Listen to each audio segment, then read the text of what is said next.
work world, when you're out in the social realm. And one of the worst things that people do is you have a job, and I've been guilty of it myself even after I wrote the damn book. You're out in the work world and you need to hire somebody. You need to find a colleague, you need to find a partner or an employee. Your mind naturally gravitates towards a friend, right? Because they know you, you trust them, you have a relationship, and you feel comfortable with them. And it's a terrible mistake. So many of the worst things that have happened in history are because of that very problem. Because friends, there's all these emotions involved between people, right? And those emotions confuse the issue. What I'm talking about in that law is when you need to get results, you need to think, when you have a job or something, you have to think in practical terms, not in terms of emotions, not in terms of friendship, etc., etc. So you want to keep your work world separate. It's not everything about life is having to be friends and having nice things that everybody likes. Sometimes what matters is getting results done. And sometimes the best person to work with isn't your friend because they don't have all this other stuff that we're talking about. In fact, a very powerful move is if there's an enemy out there, somebody who you never got along with.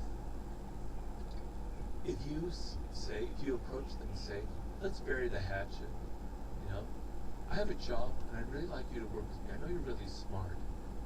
The turnaround of emotions is a very powerful thing where they're going, wow, yeah, sure, that's great. I never expected that.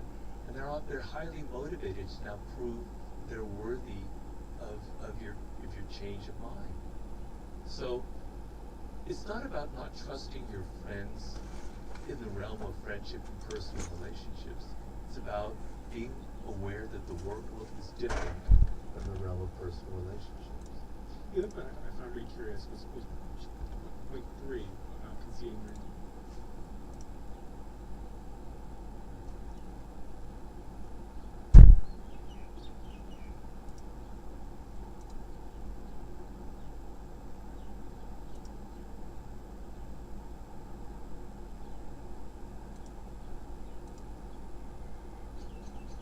So you want to keep your work world separate. It's not everything about life is having to be friends and having nice things that everybody likes. Sometimes what matters is getting results done. And sometimes the best person to work with isn't your friend because they don't have all this other stuff that we're talking about.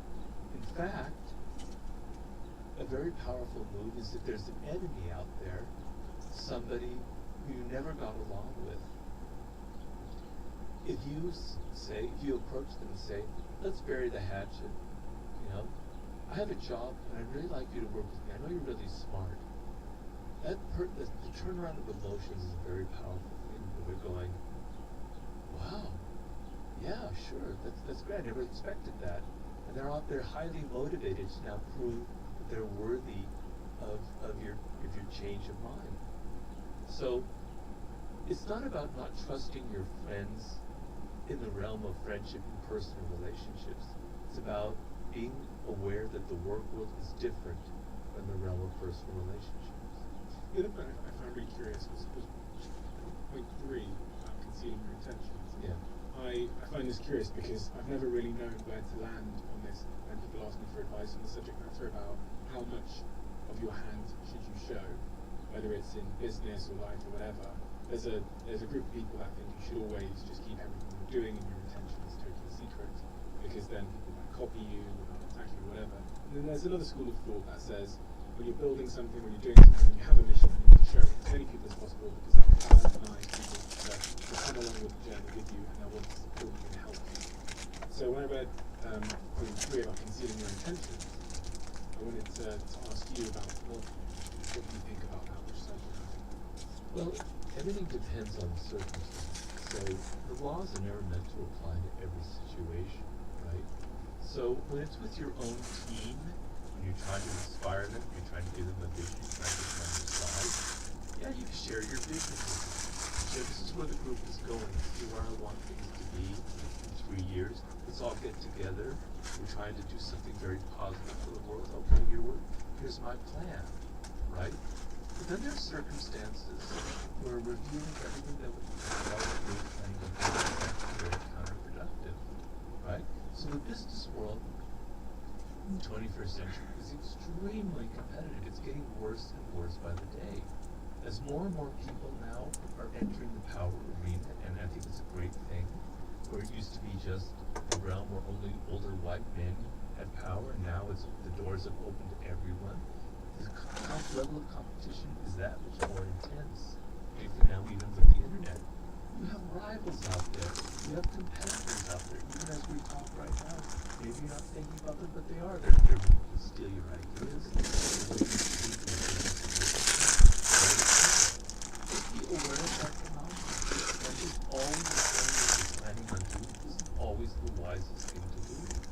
Sometimes, if you're in a tricky situation, maybe putting people off the scent and giving them a red herring and saying, I'm trying to do this, I'm actually trying to do that. It's a very powerful technique. It's deception, but also in love or in business, I'm afraid. So, you know, there are moments where you don't want to lay all your cards out on the table, right? You want to either create a little bit of mystery so that people don't know what you're going to do next and they're wondering what you're going to do next. And as they're wondering what you're going to do next, they're kind of on their heels a little bit. What's the next thing that Stephen's planning? I don't really know. Wow. You know, it's a very powerful approach. There are other times and other experiences and moments in life where you do want to reveal what you're planning to do because there's a purpose behind it. I'm just saying, be aware. Don't just act in this world. Be aware, have a strategic mindset. Sometimes concealing is what you need to do, sometimes not concealing is what you need to do. It's like when you have this conversation about power and the darkness and the shadows that people have in them, I think a lot of people listening, and probably it seems that way because I'm not asking them questions, is if I'm questioning society that I'm not part of, they'll think they might think they don't play these games, right? They might, you know. So that's the question I have is like, have you ever encountered any? Do you believe there's anybody out there that doesn't play power games, manipulation, have shadows, have darkness? No, I don't. But so in my war book, I've read the biography of Mahatma Gandhi. Well, the same is figures in history, right? And I realized that Mahatma Gandhi was actually a brilliant strategist. Now, I'm not saying his use of nonviolence and civil disobedience didn't come from the heart. He didn't mean it. He didn't actually believe in the peaceful method. He did. He's very sincere. But he was very strategic about it. And he planned a campaign, several campaigns like the Salt March in the 20s, where he knew, for instance, that the English public was very liberal-minded. They had this ideal of themselves as being this they weren't colonialists, they weren't imperialists. They were doing the best for the world.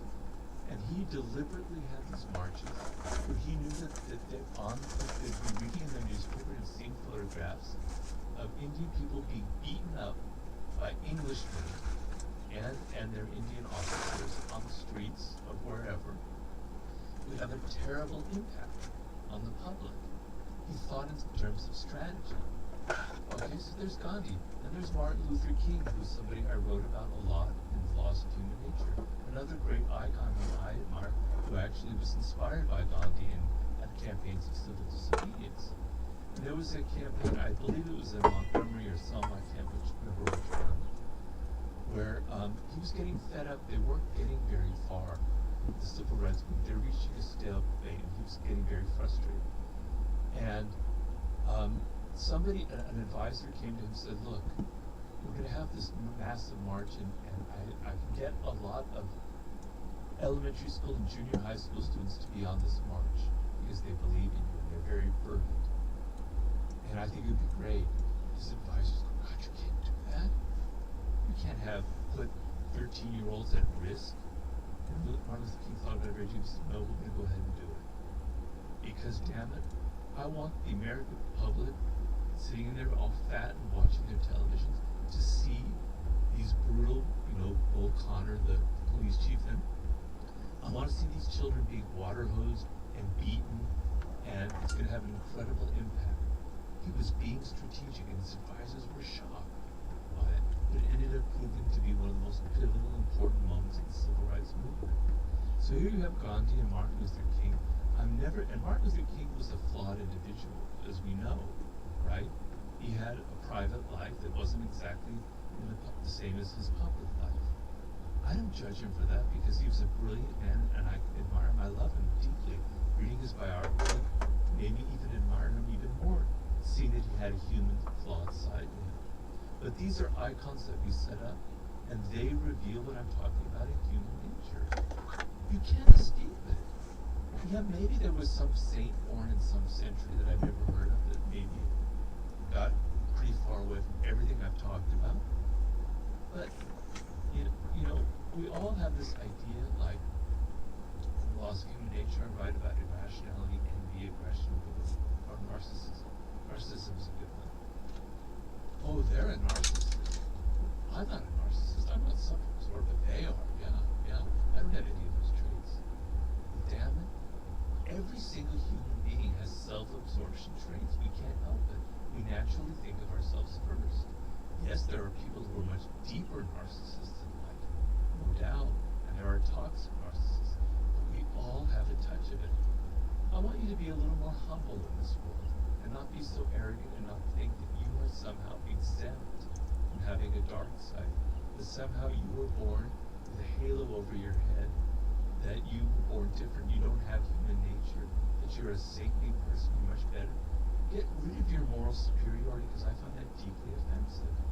We're all cut from the same cloth. We all have the same flaws. And when you look at yourself, and when I wrote the laws of human nature, I'm going, damn it, Robert, you have a dark side. You're a narcissist. I had to come to terms with my irrationality, my grandiosity, my aggressive tendencies. But it's the only way to change yourself is to be aware that you have these issues. I have the narcissistic tendencies. Now I see it. Right now when they pop up, I can control it better. I can say, damn, Robert, you're being too self-absorbed. I think more about the other person. But if you go around in life thinking, I don't have any of these problems, I'm not a narcissist, you're never going to have the awareness to stop the fact that you are actually one. Being a narcissist, is that objectively good or bad?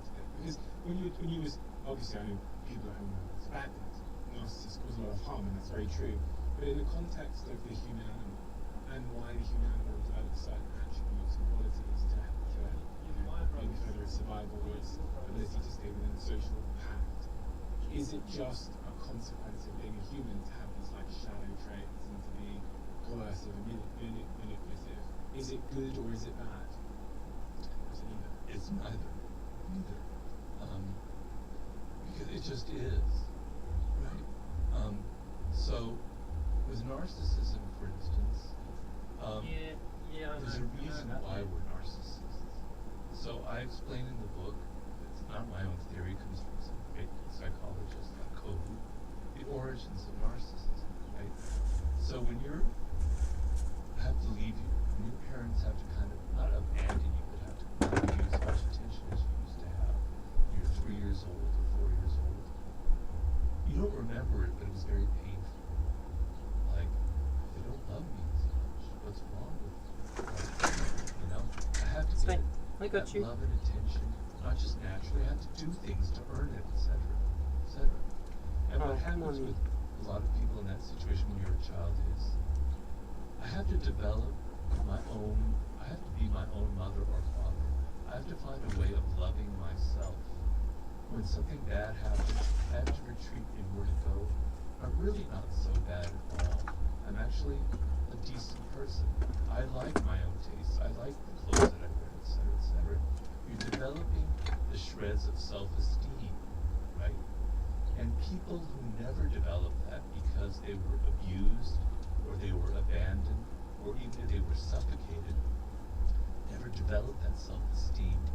And so what happens in life is, if you don't develop that and you get older, and people attack you, yell at you, or criticize you, you can't retreat inward to that self-esteem, that love you have. The only thing you know is to get angry, to get, they call it narcissistic rage, to yell at people and say, God, get away from me, you're evil, etc.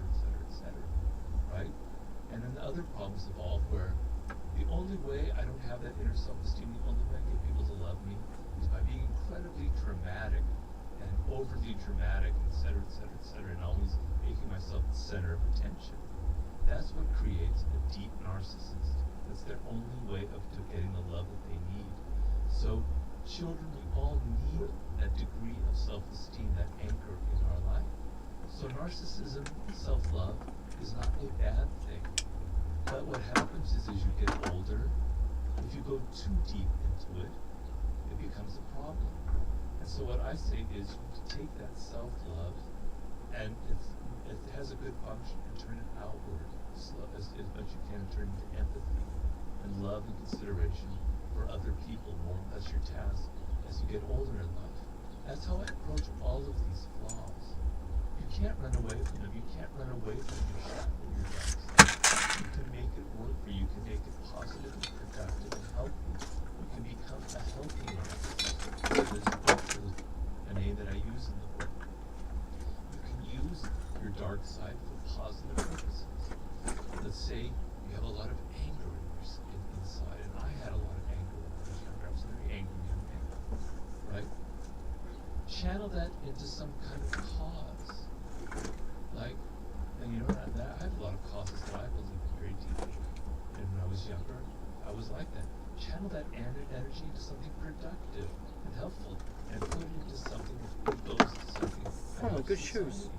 That's using your dark side for positive purposes. Because the dark side of human nature has a lot of creativity, has a lot of energy. An artist has to have a dark side. You use your dark side because all those dark emotions, all the people that shat on you in your life, they inspire you, they create your best work. Don't run away from your shadow, don't run away from your narcissism.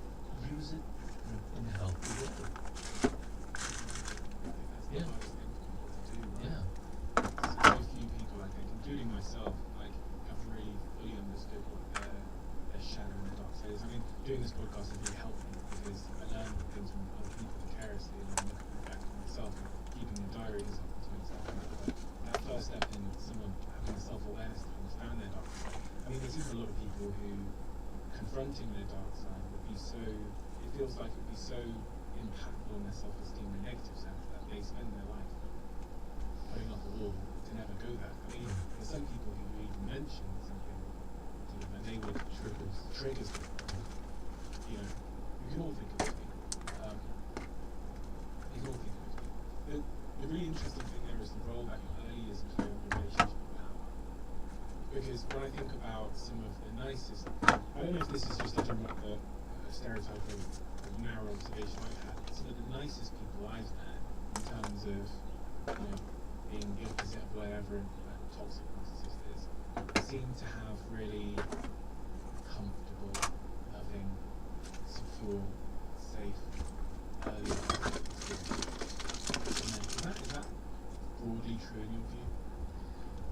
It's a generalization. There is some truth to it. I mean, there's things called attachment theories where psychologists have looked at the kind of attachment you had to your parents and they categorize it in 4 different ways. And there's the ideal, the best one, where you have this incredibly loving mother and father, and they're giving you unconditional love, but they will also have your independence, etc. It's not terribly common. I don't know what the percentage would be. Then there's levels, and then it gets to the 4th level. It's like the abandonment, or abusive and abandonment, where you basically leave the child alone. You don't give it any attention, any love, and it's very crippling, right? But the thing is, children are much stronger than you think they are. They're very resilient. They're very resourceful. They're going to find their love. They're going to find a way to compensate them in some way. And what's something very interesting when I was doing seduction in some of my other books, and I look at people who were like very charismatic, like a Malcolm X, like a Marilyn Monroe, these are people that came from very, very bad families, right? They had no love. Marilyn Monroe was an orphan, essentially. Raised in an orphanage, you know? Her whole life was, I gotta get people to love me. I so desperately. And her way of doing it was to literally make love with the camera. Nobody ever done that before. You could sense that she needed it, and it was so powerful that you sensed it, that she drew it to herself. Great charismatic individuals. John F. Kennedy is someone who had a lot of charisma. He came from a very bad childhood, right? His father was very mean, etc. Some children, in the worst circumstances, ends up bringing the best out of them. They have to find their way in life. And some people who have everything don't go very far because they don't know how to find things for themselves. So life is weird.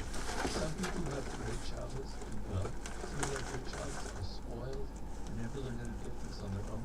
Some who have the shittiest childhood learn how to be resourceful and get what they need on their own. You mentioned seduction then, the art of seduction. Why did you write a book about the topic of seduction? Seduction is a high form of power because you make people feel pleasure. You make them feel excited or interested in you, and then their resistance to your ideas slowly lowers, and you have the ability to influence them and to move them in the direction that you want. If you yell at them, like we were talking about your child, and you tell them, do this, do that, they're resented, and for good reason. But if you're subtler, if you're more seductive in your approach, if you're more indirect, people will do what you want or go in your direction without ever even realizing. So it was the subtlety in 48 Laws of Power. And so I was sort of interested in the psychology of that, why some people are good at it, some people are awkward about it. So when I finished the 48 Laws of Power, I thought this would be a natural segue to the next book. What are the Cleaning stuff. qualities of a great seducer? Well, I like to distinguish between cold seducers and warm seducers. The cold seducer is someone you don't want to be. That's the typical image that we might have of a male seducer, or even a female seducer, like the great court says, etc. They're just after money, or the men are just after sex. That's not my ideal. My ideal is kind of a back and forth quality, where it's not domination. It's sort of like a game that you're playing. It's like a mating game. It's like a courtship ritual, where both people are kind of seducing each other. And so, what makes for a great seducer is very simple. I can summarize it very simply. You are outer direct. So, when you meet somebody for the first time, or you're on a date or whatever it is, you're not having that internal monologue going, does she like me or does he like me? Am I dressed well? Am I saying stupid things? What can I do to impress them? No. You turn it off, you're outer direct, and you're listening to them, and you're entering their spirit, and you're hearing them say things that give you idea of what they're missing in life, what they want, Yeah, and how to what fill their it. needs are, what makes them individual. If you can do that, then they'll be attracted to you. You're entering into their spirit, and then you can reflect it back to them. You can give them gifts, you can take them to places that show that you're attentive to them. Because if you look at how we are in our day-to-day life, Yeah, that's what I do. normally people I need do it that close instinctively. attention. But it's not. They're always so self-absorbed. And I say I do that, and I say I do that instinctively. But the truth is, it's not an it's not an instinction. Even though, for me, it almost is now. I don't know where I picked that up from, but it is pretty much my truth. It's how I roll. Why women fall in love with me madly. I just got to get through the first date. If I can get to the second date, they're in big trouble because I know all their secrets by that stage, and I can win them over. I've just realised that is why I do so well on the second date and not so well on the first one. what you're thinking about us, the times where you get the sense that people are actually interested in who you are as an individual, it's pretty rare. If you give that feeling to someone, it's incredibly powerful because we all want to be validated, we all want to be recognized. So the seducer is not someone who's all worried about him or herself and thinking they're involved in the other person, they're absorbed like a sponge inside their psychology, inside their world. A lot of this is very applicable to romance and dating. etc., etc. It feels, for whatever reason, so it's something I've read much about in your work, but it feels like dating and romance and relationships have become much more complicated in the modern world. That it's become much more difficult to seduce somebody. What are the attributes of someone then that is not good at seducing? Anti-seducer has many qualities. I have a whole chapter on the anti-seducer. I try to define it. There's several of them. Self-centered. Memorized, but one quality that's very anti-seductive is preaching Mm. and moralized. Yeah, being self-centered would be like the ultimate fucking anti-seducer, right? That can't be hard to figure out. It's like telling people, "Well, that's wrong what you just said." Like, I don't know too much about this guy, but the obvious thing to me, the obvious way to seduce someone is to find out what their weakness is or what they're missing in their life and then fill that void.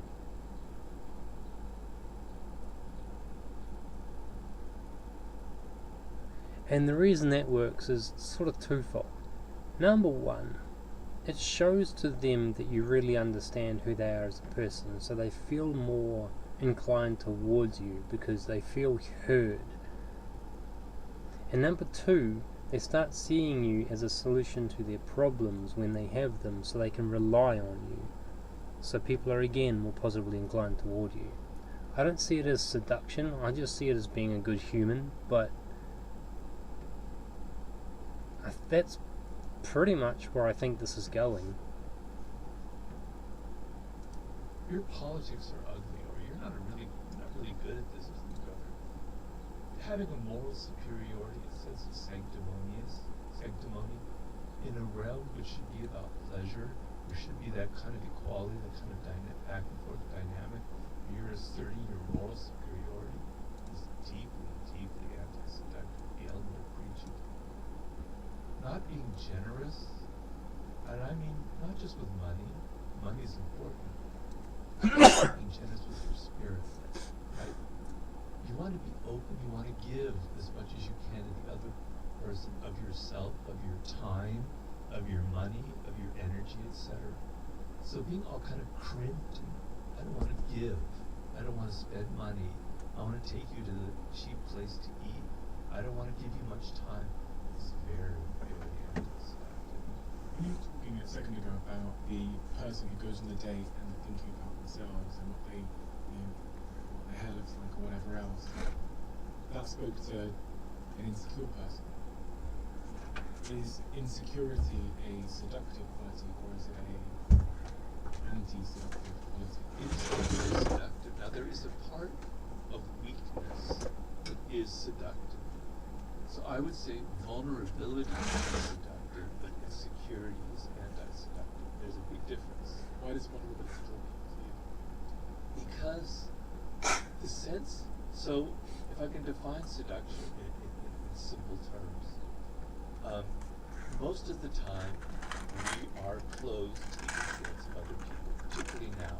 We have these walls up because life is harsh. People are coming at us with their advertisements, with their pleas, with their money, with this, that, the other. And we've all learned to be very defensive, right?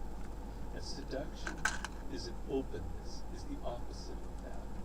And you felt it when you were a child towards your parents. You felt very vulnerable and open.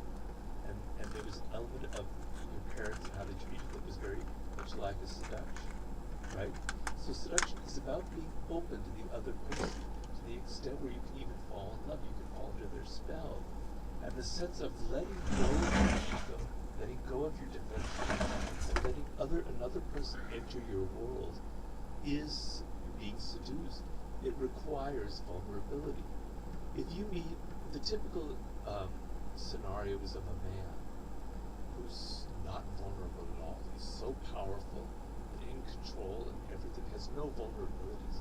It's frightening, for a woman. It can be very frightening. Like this, he's so strong, he's so invulnerable. There's something wrong about him. Maybe he's a serial killer. Maybe he's got skeletons in his closet. Something isn't right about them. What seduces you about a puppy, about a child, about an animal, is their vulnerability. It makes you want to hug them. It makes you want to help them, right? The sense which you came upon a tiger that's there, and they don't need that. Well, that's not seductive. I mean, on your screen it is. But if they're there in your living room, that's not seductive. But that puppy is, right? Vulnerability, the sense that somebody needs protection or help, brings out qualities in us that we don't normally have that I think allow for seduction. So that is being vulnerable. That is, I can be influenced by that other person. I am open to their spirit. Right? That's being vulnerable. The word vulnerable, I hate to sound like a professor, so excuse me, it's seduction. Comes from the root of it is a wound. Vulnerable. So you have a wound. Yeah, so does the word vulva. The person actually wants to help you, right? But being insecure is needs. I'm so self-obsessed. Weird, eh? I'm so worried about myself that I can't get out of it. And we've all had that experience. When you meet somebody and you can sense, you can smell their insecurity. I'm not judging them because we all have insecurities. It makes you feel insecure. It makes you feel a little bit off. Love you. Whereas if you meet someone who's not like that, who's confident, etc., it brings out that quality. So if you're on a date and there's someone who smells that kind of insecurity, it makes you awkward. It creates a kind of awkward. So that would be the difference between me. There's going to be a lot of people listening to this that are single and ready to mingle. What advice would you give them in terms of being creative dating? You talked about the importance of vulnerability there and how that kind of forms connection between humans in a very innate way. What else is great dating advice? Well, the thing is, okay, there's several things. So first of all, we live in a culture where people think you shouldn't have to put effort into something like that. You should just be who you are. I don't have to put on the wall. I don't have to play a game. That's blah blah blah. No, I'm sorry. Love and romance is something that is almost biological. If you look at animals and mating rituals, they're incredibly elaborate. Seduction is a mating ritual. And so the worst thing you can feel is that this person isn't putting any effort into something. Let's just say it's from a woman's point of view, this man. He just shows up wearing jeans and his usual sloppy outfit, he doesn't comb his hair, etc., etc., etc. He takes me to the pub for dinner on our first date. You know, he's not thinking about me. He's not willing to put any effort into it. He's not willing to put any effort into it. What's it going to be like 3 months down the line when he completely takes me for granted, which is what happens in a relationship? Am I not important enough, right? Whereas the ability to have a little bit of effort, to think of it as kind of theater and drama, and there's nothing evil about it. So I'm going to dress nice. I don't have to be fancy. Just I'm going to put some effort into how I look. I'm going to take her to a place that, I'm not talking about candlelights and roses and that kind of crap. Isn't that, you can be creative. You can be somewhere that does it. It's on the wrong side of town. But it's different, and it's appealing, and you put some thought into it. There's a reason you're taking it there, right? I have a friend who went on a date, and she came back from the date and was complaining because the person that she went on that first date with was took her to a spot where he had an available valid discount code. Oh, yeah. And Talk so about anti-seductive. Made her pay. why is that anti-seductive? In that case, one might say that male is being, economically savvy, financially savvy. That, If you're not able to let go of your tightness when it comes to a woman, something's wrong with you, man. Just let go. Spend some extra money. Spend the extra 10 quid that you might need to spend on taking her to someplace different. But it signals a kind of cheapness. And it's not about money, it's about a cheapness in your spirit, right? She's not worth, letting go. Okay, maybe you don't have that much, but my God, you have enough. It's not like making you feel that poor than You shouldn't be dating. Like, probably not. You can afford it. Show that it means something to you. Seduction is a language. It's not a language of words. It's a language of gestures that we're paying attention to. We're paying attention to people's body language. We're paying attention to their actions, the things that they never say. So when you Hard drives signal that I need to go through. discounts are so important to you that even on the first date you have to have a discount. You're signaling that it's not, there's something tight about you in your nature, and it's not very pleasant. From doing this podcast and speaking about topics like love and sex and dating, one of the comments I saw quite frequently was from young men who are struggling to seduce a woman, or vice versa. Specifically young men that, and then I read some stats. I think Scott Galloway came on the podcast and talked about how, I'm going to butcher these numbers, but a staggering amount of men haven't had sex, young men haven't had sex in the last 12 months. And then when I looked at the comments section, specifically on YouTube, I kind of saw that energy reflected, where it looked like young men in particular were struggling to seduce a mate, a partner in the modern world. Is that real in your view? Is there something that has changed in society? Has that always been the case? Is there anything we can do if we're a young man that's struggling in the modern world because of the internet and computers and dating apps? Well, a lot of it is, I'm afraid to say, is internet porn, where you get the idea that sex is something that should be very easy, quick, and that women should have that kind of body and physique, etc., etc. And that becomes your norm, etc. That can be very damaging. But the idea that things must come easy and quick is very prevalent. And to win over someone, like say you're a man and it's a woman who might be reluctant to have sex for good reason, or reluctant to have a relationship, requires some effort. It requires some thinking. You can't just hack your way, you can't just swipe and get it. You can have your internet sex, but you're not going to get that in real life. It doesn't work that way. It takes time. It takes patience, and you're going to have to work, and you're going to be rejected. Being with people is a skill. Being a social animal, although there's a part that comes naturally, if you spend all of your time here, you're losing that skill of how to respond to people's body language. Half of the thing is you're sitting in a bar opposite, let's say it's a woman, and how she crosses her legs, how she sips her drink, how she looks at you, how she touches her hair. She's signaling things. It's a language, it's a beautiful language, right?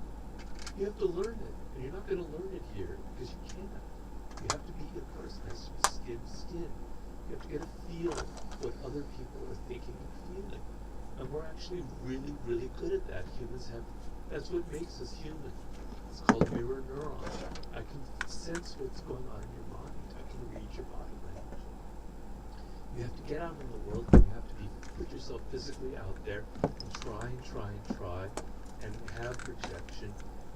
And I know it sounds awful, but it is a skill where you're learning how to understand and deal with people and understand who they are and get inside their spirit. It takes time and effort and patience. So for young men, you have to realize that, right? If you think everything has to be easy and quick, it's never going to work for you. And I talk about the Hollywood actor Errol Flynn, who was perhaps numerically the greatest male seducer ever, because it estimated that he had seduced close to 3,000 women, and he died when he was 50. And if I did the math one day, how can I possibly be? And I tried to research what was his secret, and it was hard to find out. Finally, I found a book written by a woman who had seduced another actress, and she said he was so relaxed, so comfortable. It was like an animal type thing. And then when I would sit with him, it was almost as if I had drunk 2 martinis just sitting next to him. His comfort and his security and his confidence, his relaxed attitude, it just made me drunk. So feeling relaxed, feeling confident, and not defensive, and comfortable with yourself is a very powerful seductive quality. I mean, there are many of them, but that's one that I would. Have you ever figured out what builds confidence? Earlier on you were talking about how children need to experience things firsthand. You can't just tell them. You can't just tell someone, for example, to be confident. Preaching doesn't seem to work. What is it in your view that does build that true confidence? You also can't fake confidence. I remember, I think we talked about rejection a second ago. I was rejected by pretty much every girl that I was pursuing between the ages of 16 and I'd say 22. Really? Yeah, do you know what it was? I was faking confidence. It all changed when I was actually had a sense of security in myself. Right. But in the period where I was like faking confidence, I was pretending I was confident. It was like they just could read past it. That's almost how I look back on the situation. So I came to learn that you can't fake confidence. You can't pretend to be it because there's so many sort of micro expressions that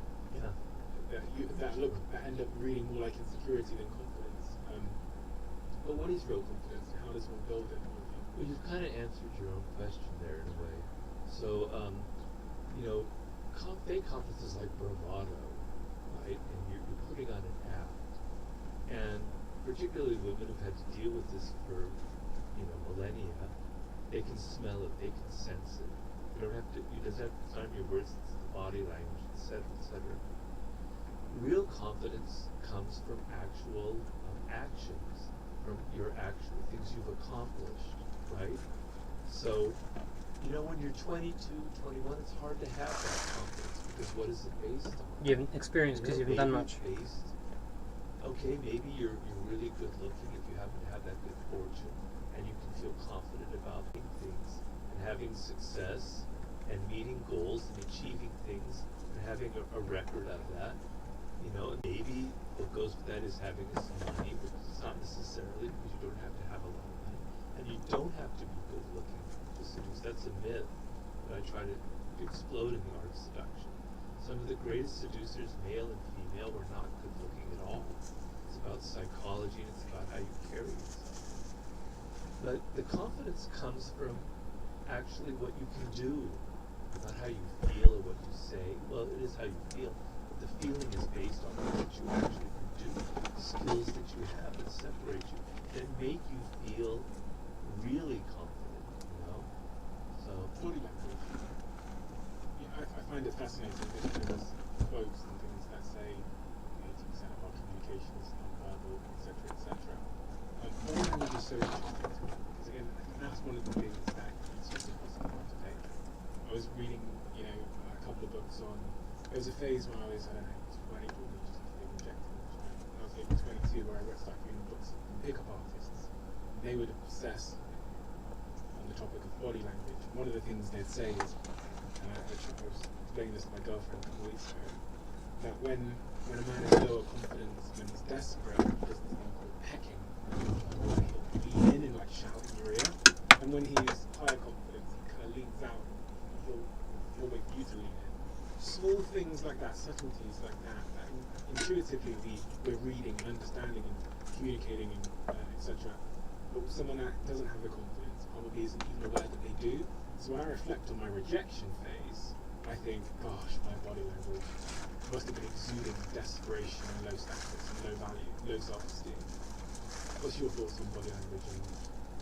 Well, in my last book, Human Nature, I wrote a whole chapter on it. You quoted the figure 95%, but who knows what it was. The thing is that we evolved for hundreds of thousands of years before language existed, right? And our earliest ancestors depended on a group for survival, getting along, and their powers came from observing other people and their body language. We could read it. So it's a skill that's wired into our brains. It's a very unique skill that we humans have. It's just that you don't learn that. When you're a child, when you're 2 years old, you have it because your life depends on it. You have to see what your mother is loving you or your father is kind to you. Because if not, you'll be abandoned. Your life depends on it. You're great at reading that. And children are incredibly adept at looking at body language. So if someone is fake, someone's an imposter, Same with they dogs. hate being around children because children see through you, like radar, right? Yeah. Because they're so attuned to it. You had that skill when you were very young, but you lost it because you became so oriented with words and you became so self-absorbed that you're not paying attention. But it's extremely important, right? So the whole body is involved in it. So you've got to first stop thinking about people's words so much. Because the one thing about words, unfortunately, is people can lie. They can say whatever they want. They can say, I love your screenplay, that was fantastic. You were great in that movie, I thought you were great. They can say anything to please, to flatter, to cajole you. But body language, again, it doesn't lie, right? So I talk in that book about the eyes and the fake smile. Fake smile is something you see every single day, but you're not paying attention. It's kind of tight, right? Right? But a real smile, the whole face gets animated, and this little crinkly thing here as your face as it lights up, and your eyes light up. Oh, I am It's getting. hard to even put into words, but it's there. Sorry, You can hang on. see it. It's real. It's not fake. Yo. Knowing the difference between a fake and a real smile is really important in seduction and business. To know if someone is like, yeah, I like that idea.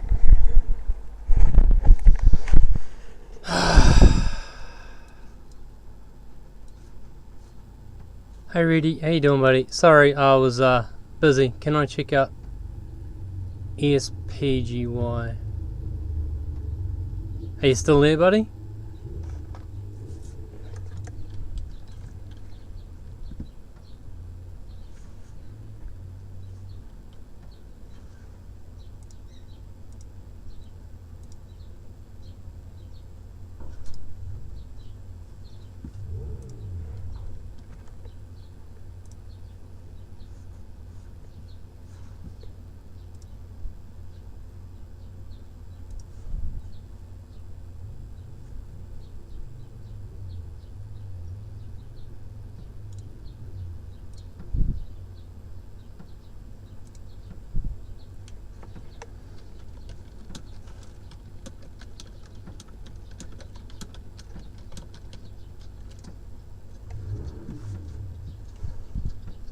Those of you who don't really listen.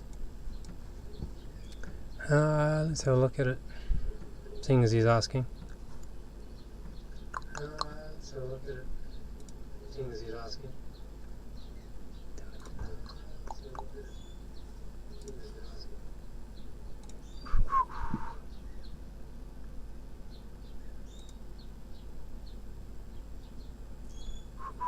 ESPGY.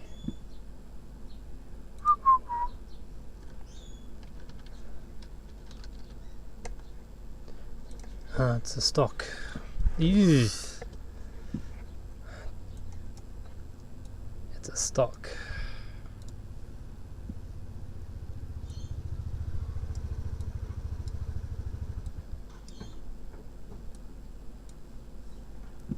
Bloody hell. Bloody hell. What a nightmare.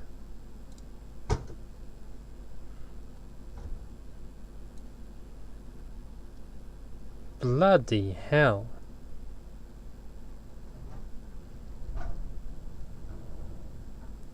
Well, I wouldn't want to be that guy.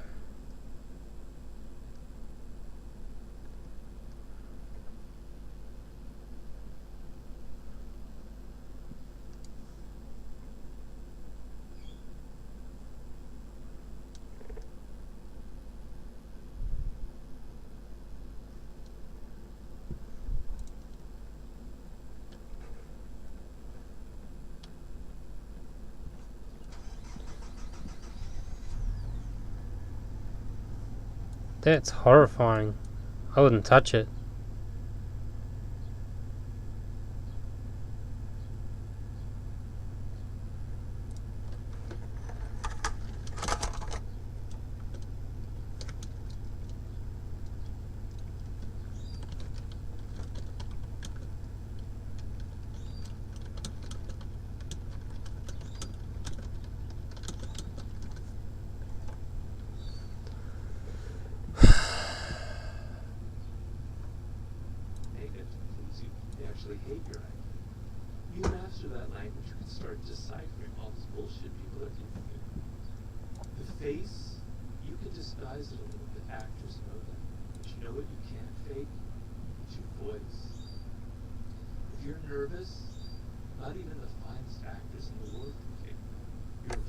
betrays so many things about you. It betrays your weakness, it betrays your lack of confidence, or it betrays the other one, etc. Right? So pay really attention to the tone of people's voices, to how fast they talk. People who talk fast are very nervous. Someone who's talked probably talking a little too fast too. I'm sorry. My mind races, so I can't do that. Normally I don't talk so fast. But you talk slowly. You have a certain tone. You have a certain intonation that kind of reveals confidence. Okay. Body language, posture. You were talking about pecking, right? When you go and look at a meeting of people in a business meeting, you'll see all the employees kind of leaning forward, nervous, and you'll see the boss kind of leaning back, arms crossed like this, I'm the powerful one, you come to me. I'm the leader, I'm the top dog, or she, it's a woman. I don't need to be like this, I'm like this. Body language reveals a lot about leadership qualities, etc., etc., etc. If you're at a party, and you come up to someone that you're meeting for the first time, and they're talking to you, and you notice that their feet are angling away from you, that means that they're not really interested. They're looking for any moment to try and walk away and escape. They're not really into you.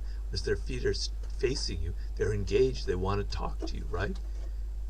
This is a whole art you can learn. You can sit there and you can read it. And I give the story in Laws of Human Nature of a man named Milton Erickson, the founder of NLP and hypnotherapy, probably one of the most brilliant psychologists who ever lived.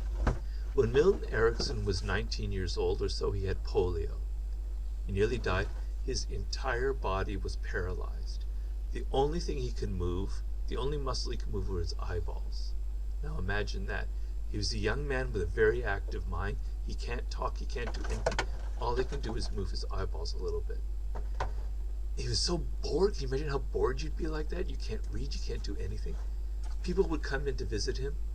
All they could do was look at them and study them. He became the greatest reader of body language ever in the history of mankind. People said he was almost had ESP. He could read everything about who they were just by looking, because he ended up recovering. He became a psychologist. Because his life depended on developing this skill. He was going to just die from sheer boredom if he didn't learn how to read body language. He mastered that language much like somebody could master French. And it's an incredibly powerful language that I can't emphasize enough. We can go about learning the language of body language, and I'm sure that will help, but it's such a complex there's like 1,000 things with my body language at all times, like how I'm speaking, my eyeballs, where I'm looking, my posture, my arms, like am I crossing my arms, am I crossing my legs, all of these things. So the challenge of mastering all of that feels a little bit overwhelming. Am I right in assuming the easier challenge to master is in fact just like my sense of self? Very well put. Because if you feel confident, if you feel secure, if you're not all inward and insecure and worried about yourself, it will naturally radiate through your gestures. Yeah, you don't have to sit there and pay attention to your fingers, your arm, your ears, your eyes. It's just there, it's natural. So yeah, that is the solution. So the two parts of the game, it's your own body language. Be aware that people are judging you for that, right? And you can't, as you say, be monitoring everything or you'll drive yourself crazy and you'll look very weird. Right? So the best solution is to feel these certain things that are going to radiate and to not give the fake smile, but when you're really happy, to just show it and show your emotion that way. And the other side, which is I think really important, is learning other people's body language, and that can come from study and is much more a logical thing than constantly thinking about everything that you do. Your next book that I have here, Mastery. Why did you write a book called Mastery? Well, to be honest with you, it came, the idea for it was in around the year 2010, 2009. I was getting a little worried that people who were reading my books, particularly young men, were reading Power and Seduction. They were thinking, that's all I need in life, man. I just need to be a manipulator. I just need to play political games. That's what success is all about.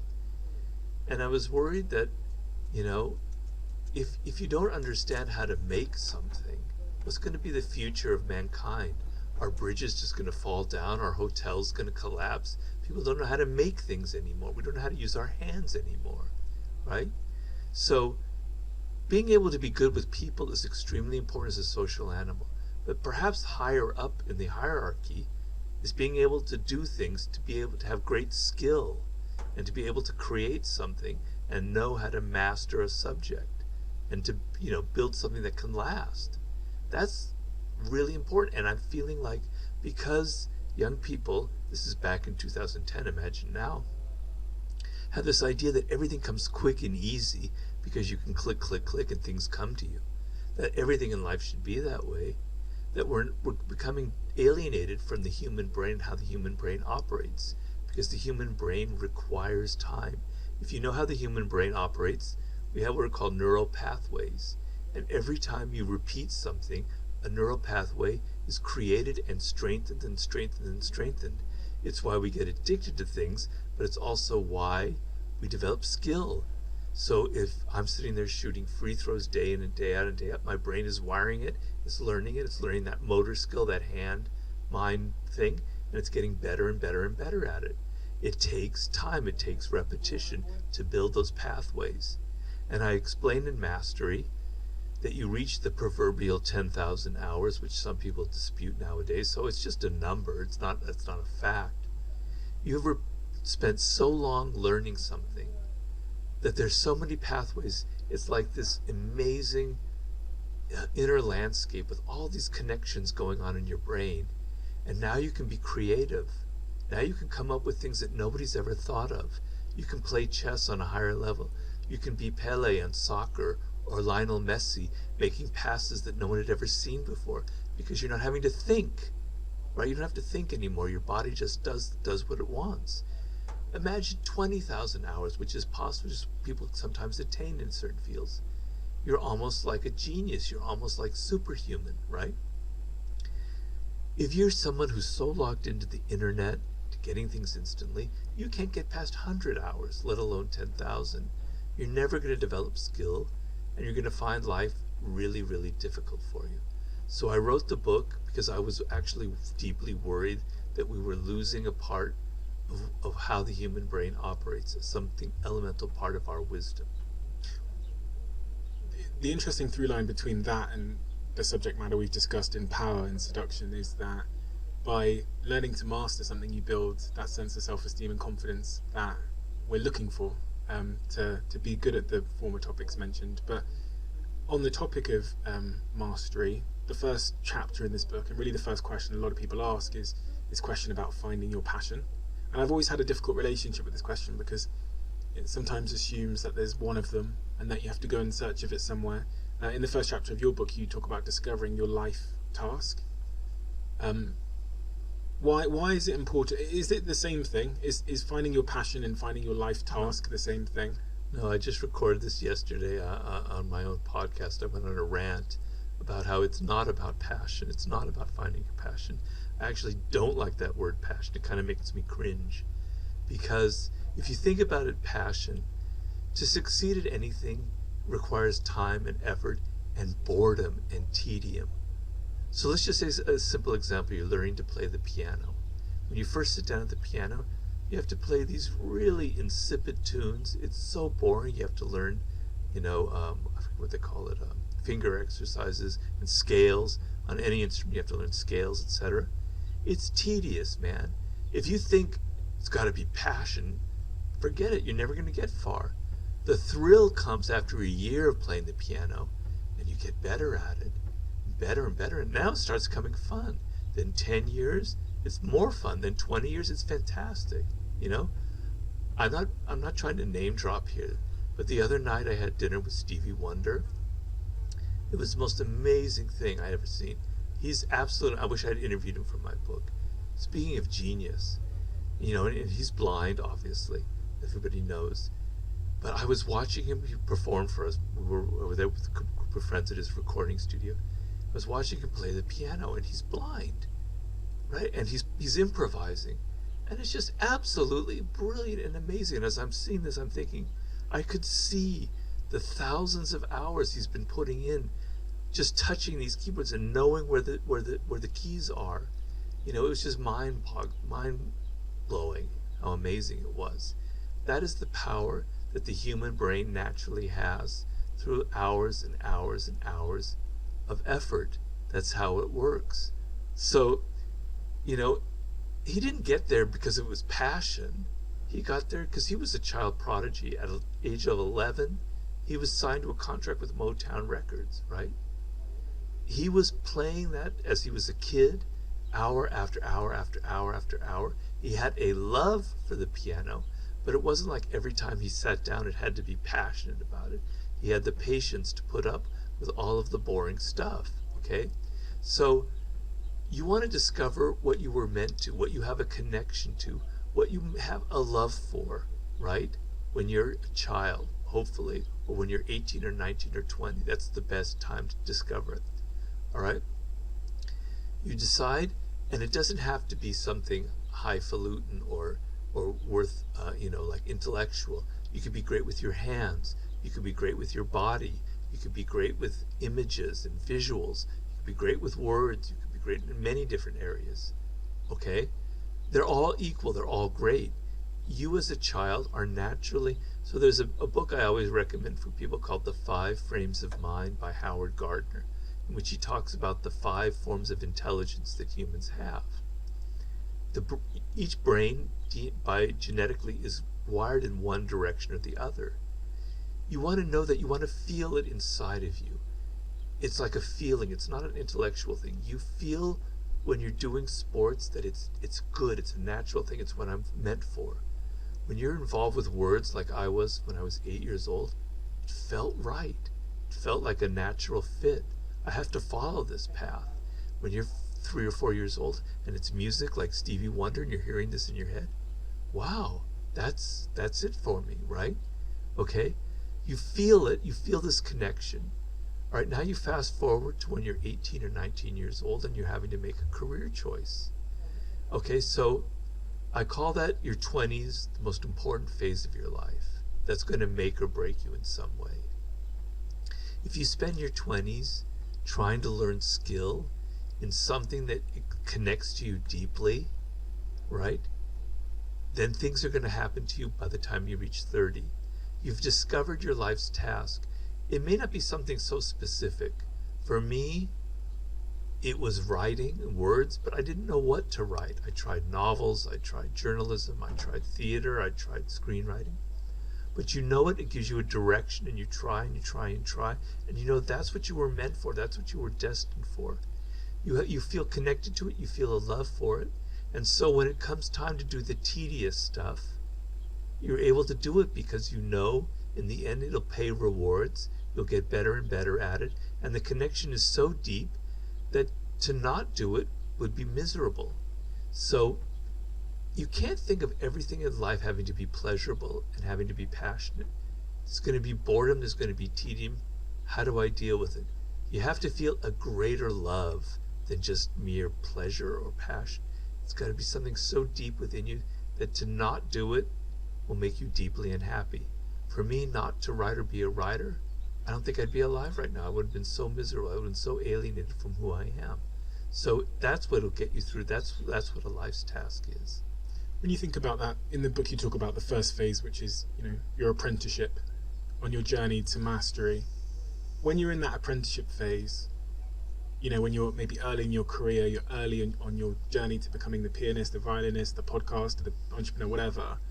What are the most important things to be selecting for as it relates to the job you take, the people you're around, that kind of thing? Like if there's a 23-year-old listening to this that is an apprentice at a floristry shop making bouquets of flower, and they're being offered 5 different jobs in the industry of floristry, which one should they be looking at if they're in the early steps of their apprenticeship? Very easy question to answer, thank you. You want to look for the job that offers you the most possibilities of learning. So if you're going to go to a florist shop where there's only one other person there, it's like an entrepreneur who started it, and you're going to be like their right-hand man or woman, and you're going to learn, and the pay is half of what you could get at this very fancy. You could be working at the shop at some department store where they'd pay you triple. Take the job that pays 1/3, where you're going to learn the most, or you're going to learn about the business, you're going to learn from the ground up, and, there's going to be a level of excitement where, we might not survive another few months. We've got to work hard. We've got to be motivated. We're all on the same page here. A lot of people, when they're 23, they grab the job with the biggest paycheck, and that's a mistake, because if you go to like a large firm, you're kind of lost. You don't have as much responsibility. You suddenly have to deal with all the political games, the 48 laws of power. You're not paying attention. You're not developing skills as much. You don't have as much responsibility. Take the job that has 1/2 the salary, but you're responsible. You're going to be learning, and it's up to you. That's the most important thing you can do when you're at that point in your life. You say there's 3 steps in that apprenticeship. Deep observation. Is that what you mean when you say deep observation? You mean like being able to observe the job happening, or do you mean something else? Well, it means that. It also means, so most people when they start a job, their first impulse is, I've got to impress people. I've got to make them like me. That's that inward direction that's so deadly in seduction and it's deadly in life. You want to be outer directed. You want to observe the codes and conventions of your field, the social codes.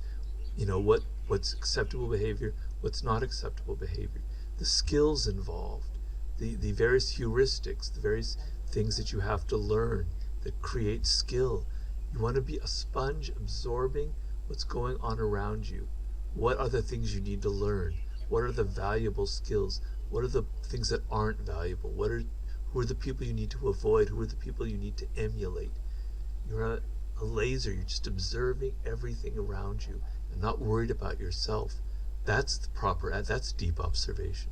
You talked about skill there. It's all well and good seeing skills and knowing which skills are important, but acquiring those skills is point number 2 when you're in that apprenticeship phase in life.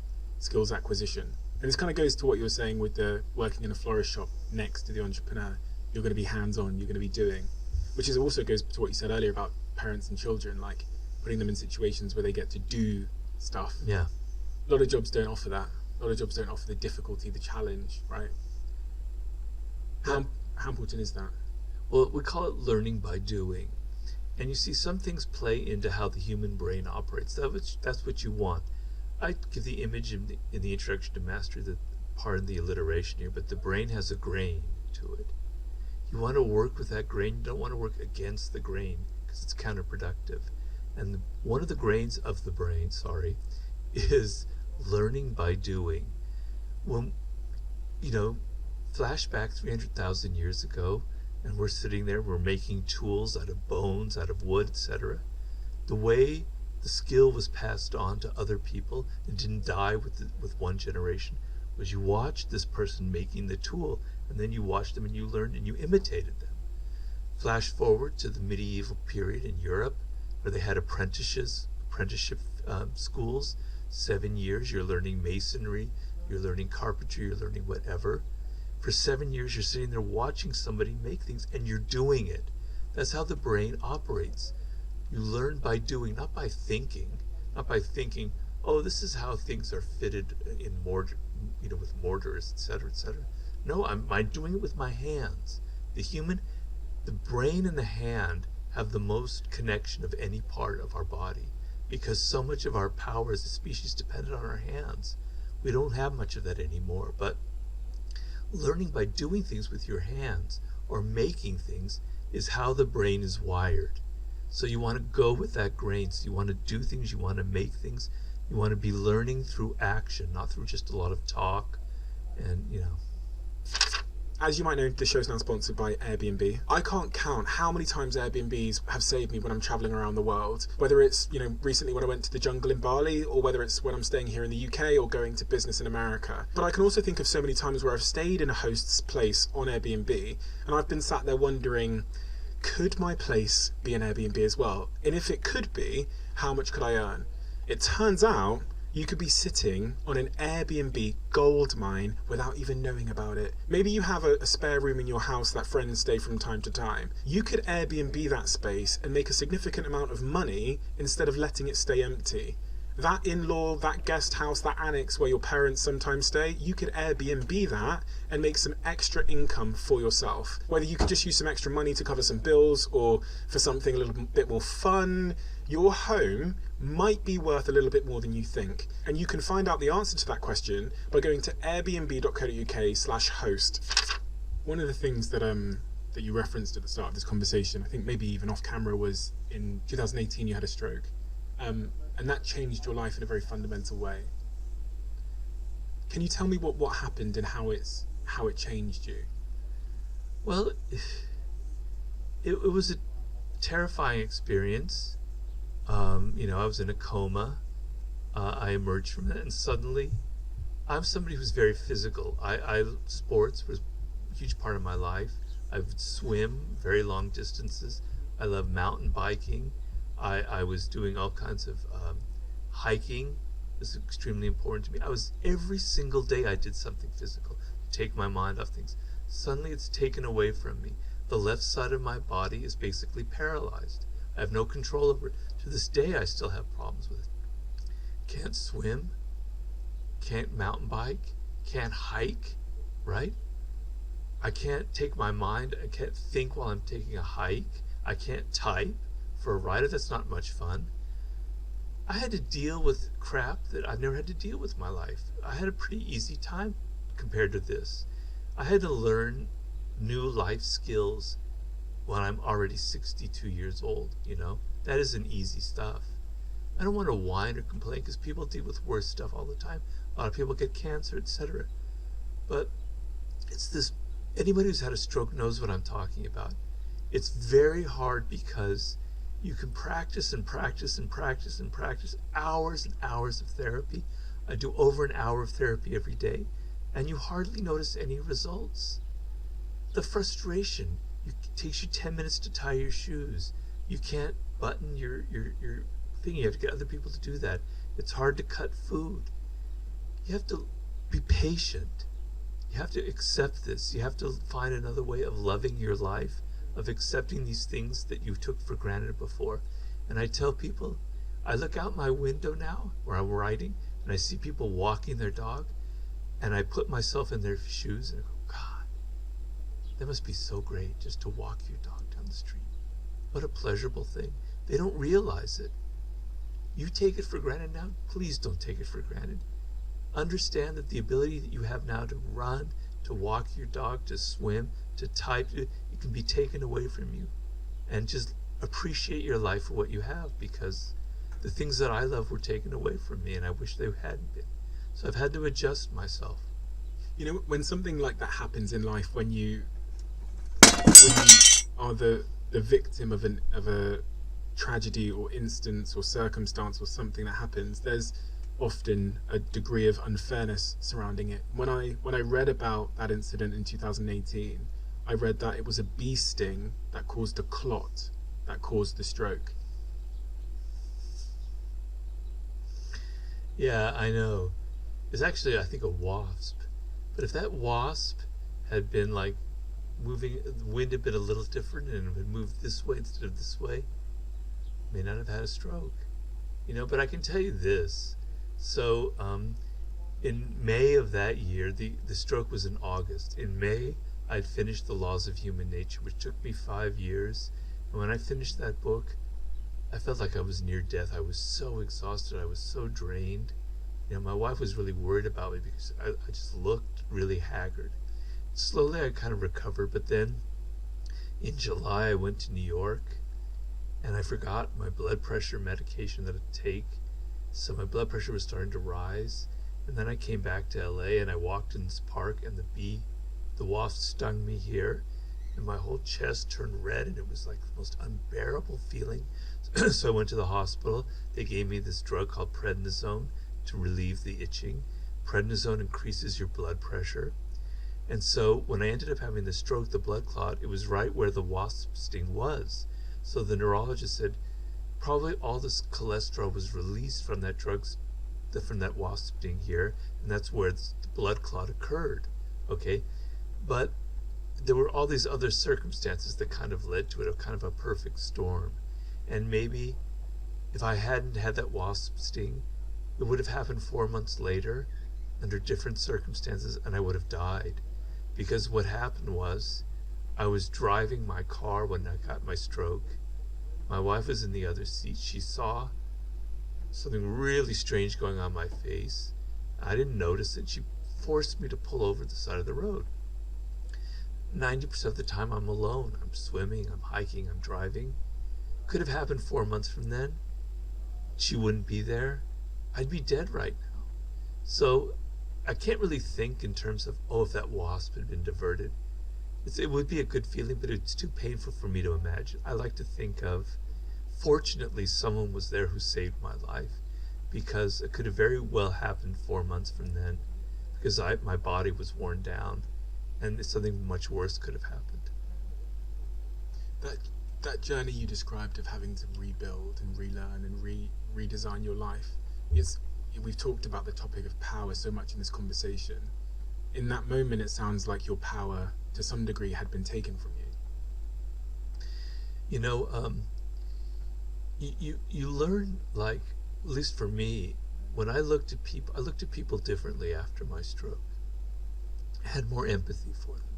I'm normally an empathetic person, but I was looking at people in the pandemic who got long COVID, who were having strokes or were having terrible circumstances, or when I look at people who are disabled, because I'm essentially disabled now, I understand them. And also the other thing is, when I look at people who are really poor, who are struggling in life, they feel really dependent and helpless. I felt that physically. I don't feel that materially because I don't have that problem anymore, thank God. But I have more empathy. I understand it, not in an intellectual way, but in a visceral, physical way. That sensation of, I don't know where my food's coming from. I don't know what's going to happen the next day. I'm weak, I'm dependent, I'm helpless. It's miserable. I kind of understood that feeling now on a different level, on a level that affected me personally, and it's a lot different than having it affect you in an intellectual way. The phases in that journey to where you are today, the first phase after the incident, you wake up, you realize that your life has changed. What's going on in your psychology? What's going on in your mind? You talked about helplessness and depression. Well, to be honest with you, what happened to me was, right afterwards, there was a level of delusion in my mind. I kept thinking, well, in 3 months, I'll be back at it. In 6 months, I'll be swimming. In a year, I'll be hiking again. I wasn't aware of how hard the process was. And then 6 months, 8 months, a year down the road, as I realized I was wrong, that's when the depression set in. That's when it really started hitting me. I thought I'd be back. Here I am 4 years on. I thought I'd be back to my life, but I'm not. You know, so that's what was the hardest struggle, was actually a year in there and going, there's a phase where you kind of plateau, where you're not really progressing anymore. That's the worst part of it. I'm progressing now again because I have a great therapist, but I had to deal with really bad depression about a year and a half in, when it started to realize, this is my life, man. I'm going to always have this funny arm that's bowing in. I'm going to be walking like this. I never expected this in my life. So I've had to deal with that, and I've had to kind of find a way to not let it get me down, to find other pleasures and joys in life, etc., which I have.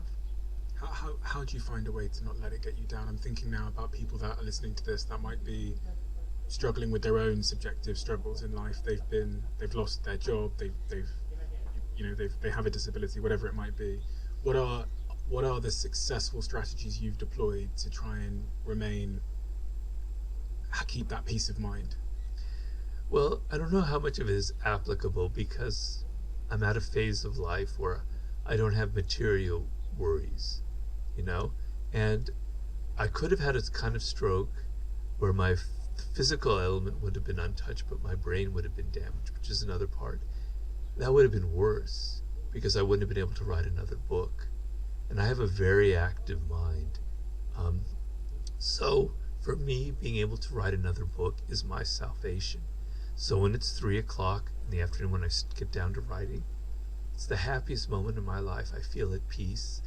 I'm back to my work, and I love my work, and I love what I'm writing about. It's saved me a lot.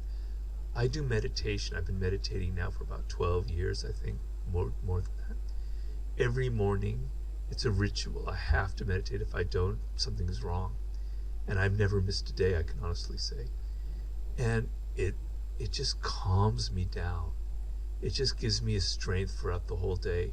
So I get up 7 o'clock. You know, the sun's usually shining because it's Los Angeles. And I go, it's the morning. I'm greeting the morning. I'm greeting the sun. It's like I'm somebody 4,000 years ago in a tribe.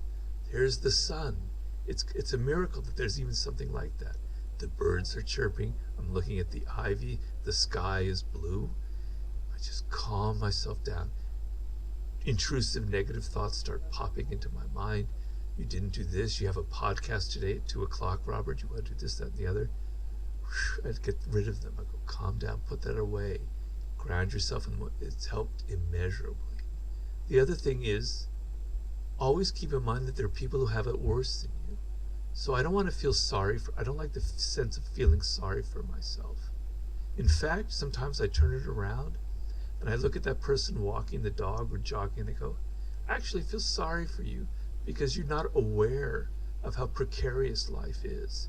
You're not aware of how this can be taken away from you. You're not aware of how precious it is to just be alive and just to see the sky and the birds. So I feel better than you in a way. I turned it around. I don't want to feel sorry for myself. There are people who have it worse. I read in the newspaper all the time, cancer, or you're in Ukraine, or I was dealing a lot with people in Iran right now, what they're dealing with.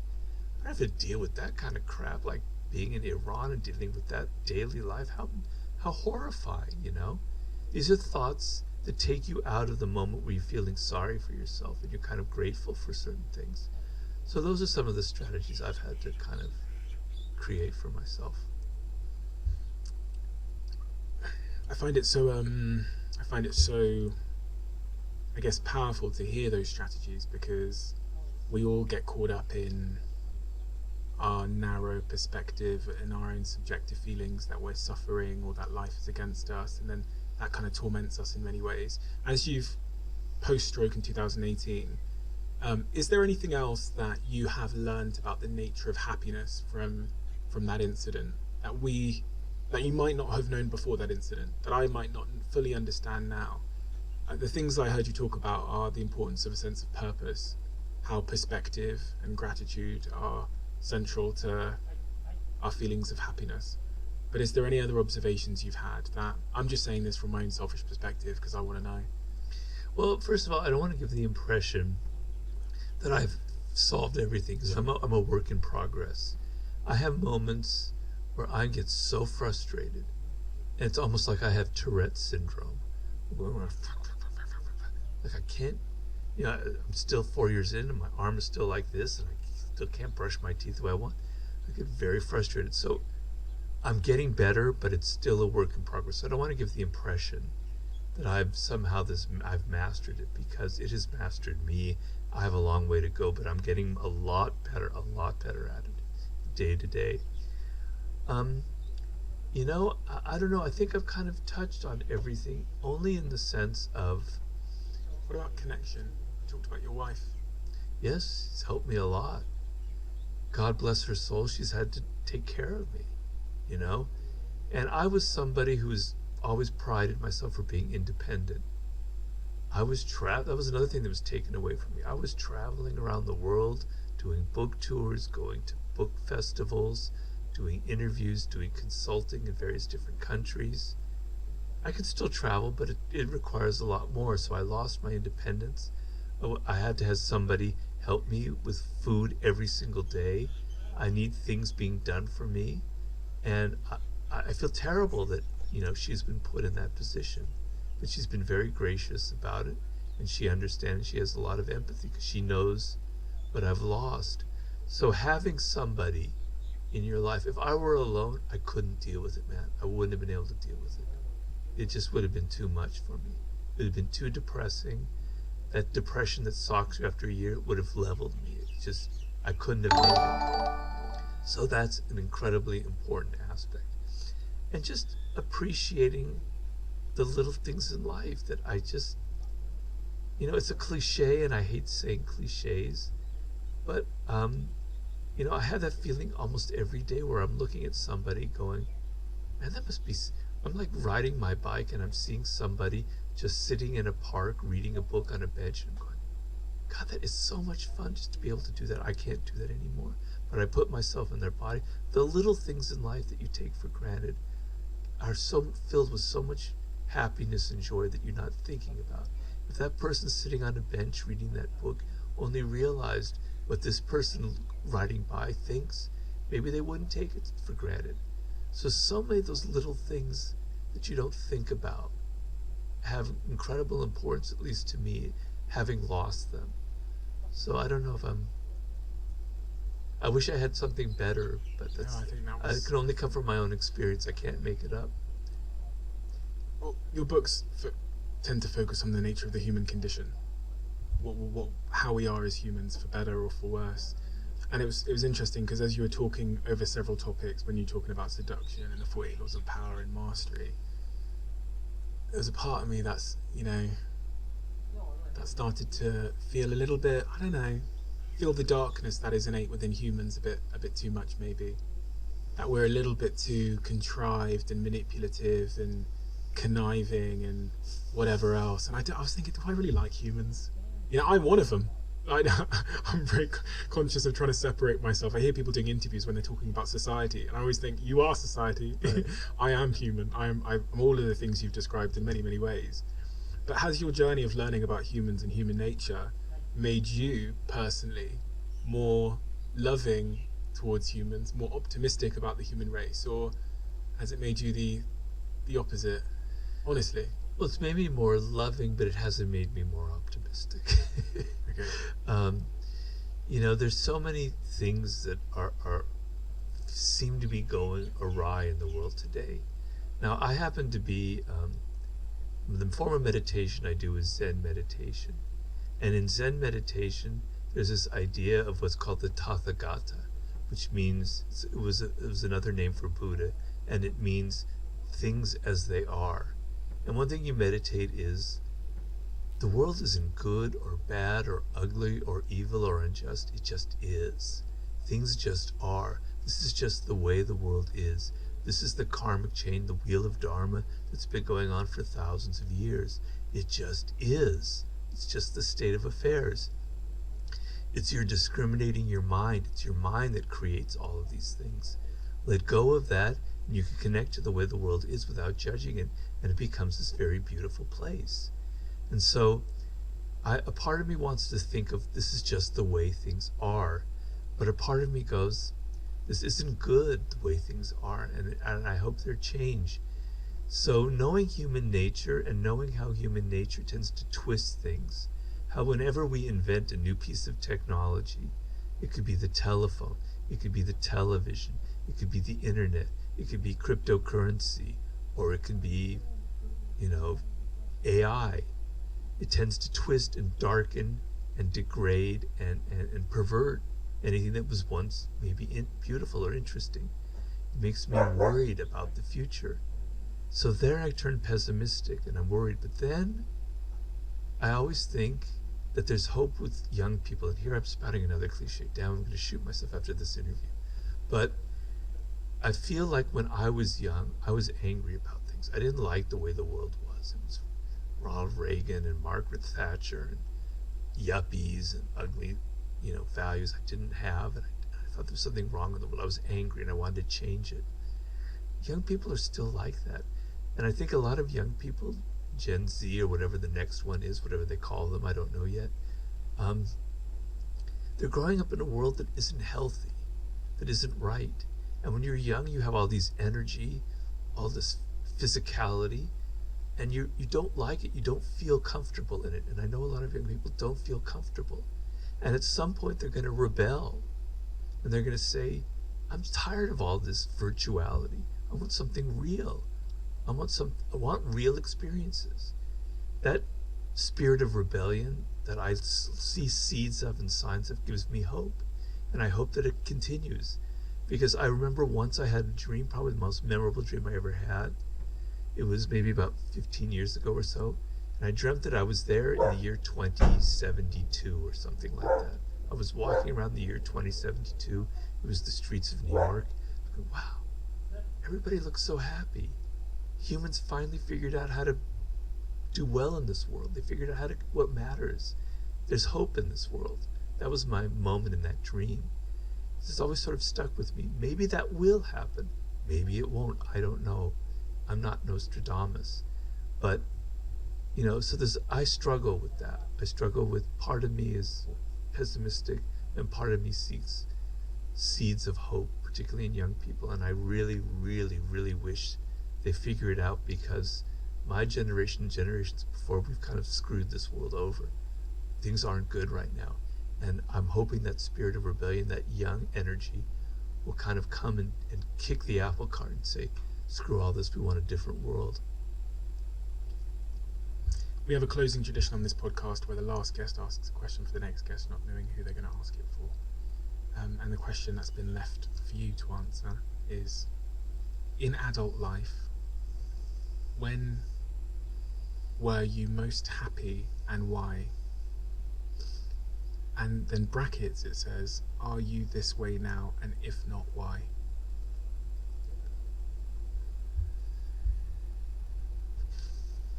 Well, I have to say the happiest moment of my life came at that turning point when I was 38 or so, and I was given the opportunity to write the 48 Laws of Power, and it came out, and my life had changed. And so the contrast from being in a small apartment, rather poor, rather desperate, where people were beginning to worry about me, and suddenly things were clicking together, and I was having fun, and I was having all these adventures, and I had a reasonable amount of money. The shift was so radical and so dramatic that it was extremely exciting, and it was almost like a drug high. It was pretty damn intoxicating. I don't have that now because it's 25 years ago, and I'm kind of still riding off of that, and the high is worn off. But I can remember in my body how depressed I was, and that feeling, and I never lose it. I'm very grateful for what I have, because I know it could have turned out very differently. So I still feel that initial happiness, because I know if you have success when you're 24, you're not ready for it. You don't realize how evanescent it could be, how it can disappear, and how important it is. I never had that because I struggled for so long, and so many bad jobs. So the happiness, the euphoria isn't the same, it's not the same intensity. But I'm still riding on that wave because I know where I was before it happened. And it's been an amazing journey. My wife who's been there for it with it goes, can you believe that you were having dinner with Stevie Wonder? When you were 12 years old, you told me, Robert, that was the first album you ever bought, was Inner Visions. And what would you have told yourself when you were 12 years old that this was what's happening? Whoa, I would have flipped out. It's been an amazing journey. I can't complain. My whining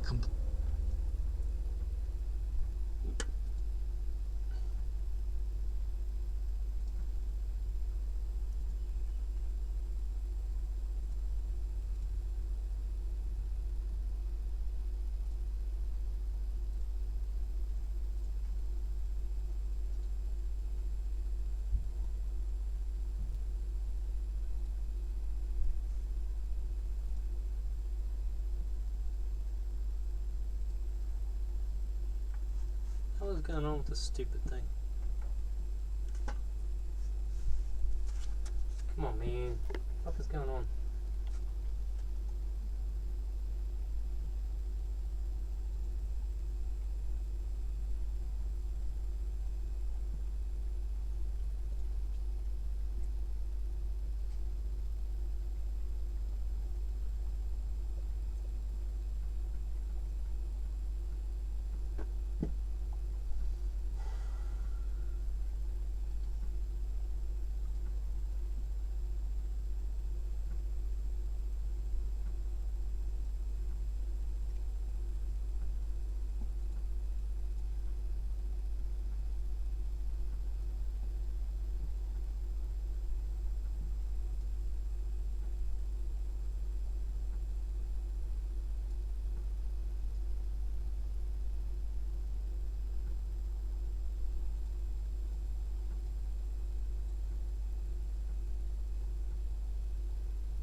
when you see things like that, or people trying to say like you're a scammer, they're faking withdrawals, and then afterwards you show them.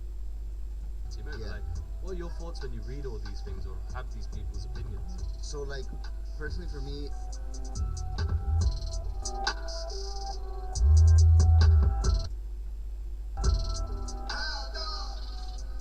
welcome everyone back to the Words of Wisdom podcast. We are back once again. We're still in Miami, and we are joined by the one, the only, Mr. Lambert Raoul. Thank you for having me on, bro. It's an honor. Like I said before, I've been seeing your guys' page grow like crazy, and it's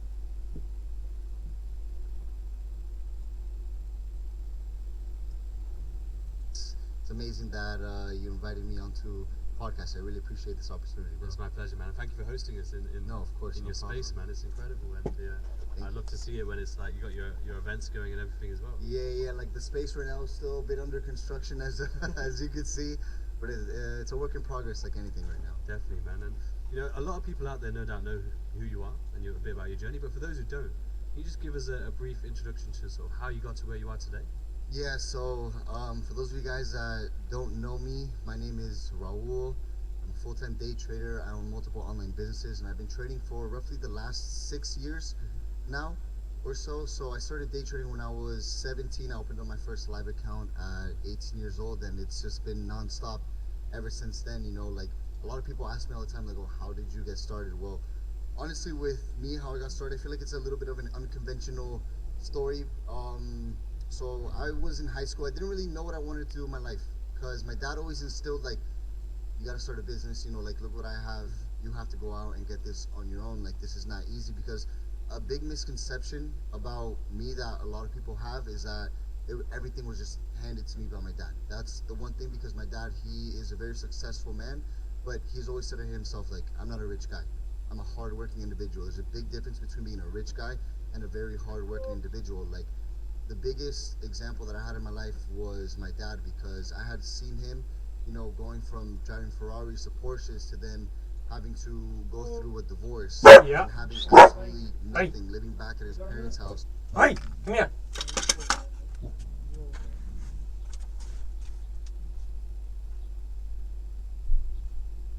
Hey, Jim, how are you? Gary's my name. I'm from the council, so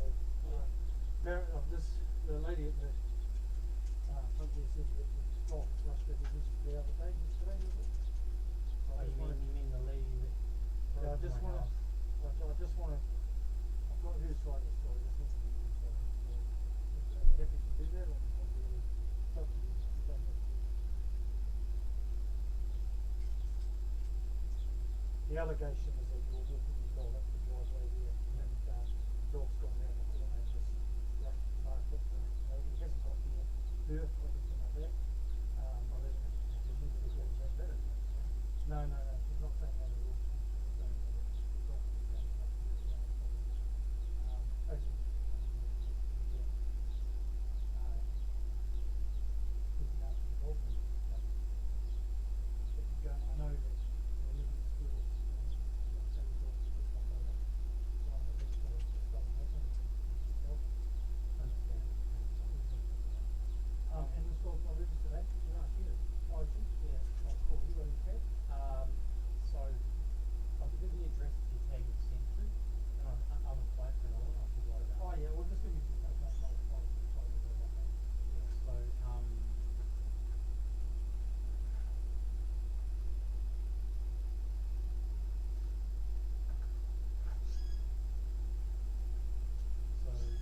Hey, what's your name? What's your name?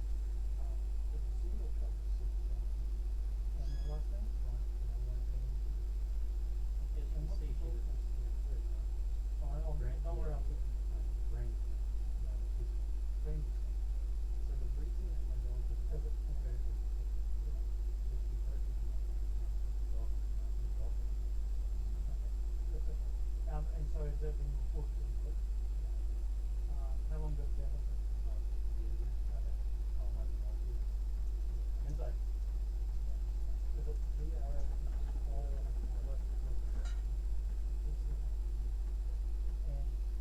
and what was the address the dog was? Do you want me to change it? I ran through some of it.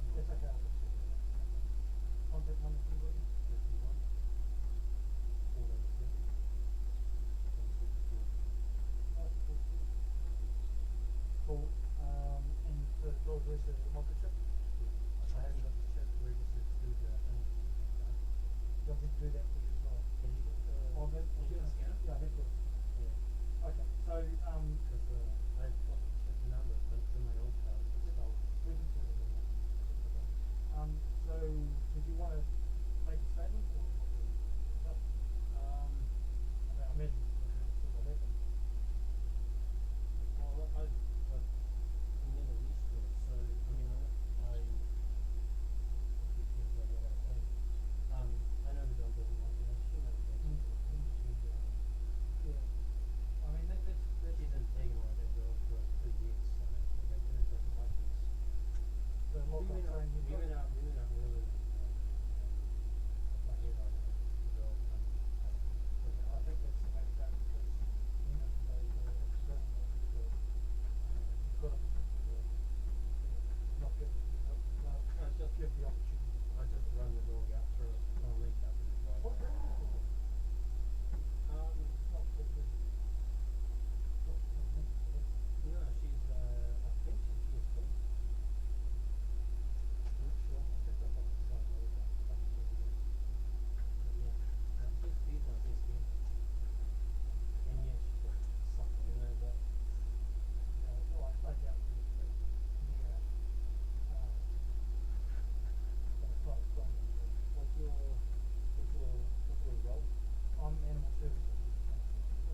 You're back, Smitty. How was lunch? I'm glad to hear it. Oh, okay. Is that animal thing over there for you? Yeah, he's just leaving. I think that's who she might have been talking to when she came over and slammed the gate, trying to make a point. You know what happened? He just goes, oh.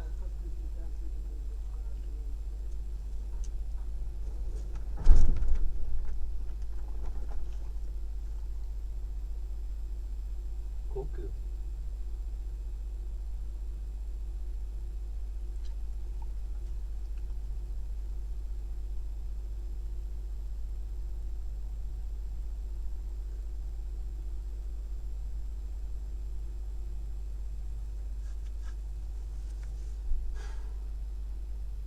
I'm hungry. I am hungry.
And starting from ground zero again to building the massive empire that my dad has now. And that was the example that was set for me very early on. So I took that and I basically ran with that example. And you know, when I started trading, it wasn't really like I wanted to get into trading.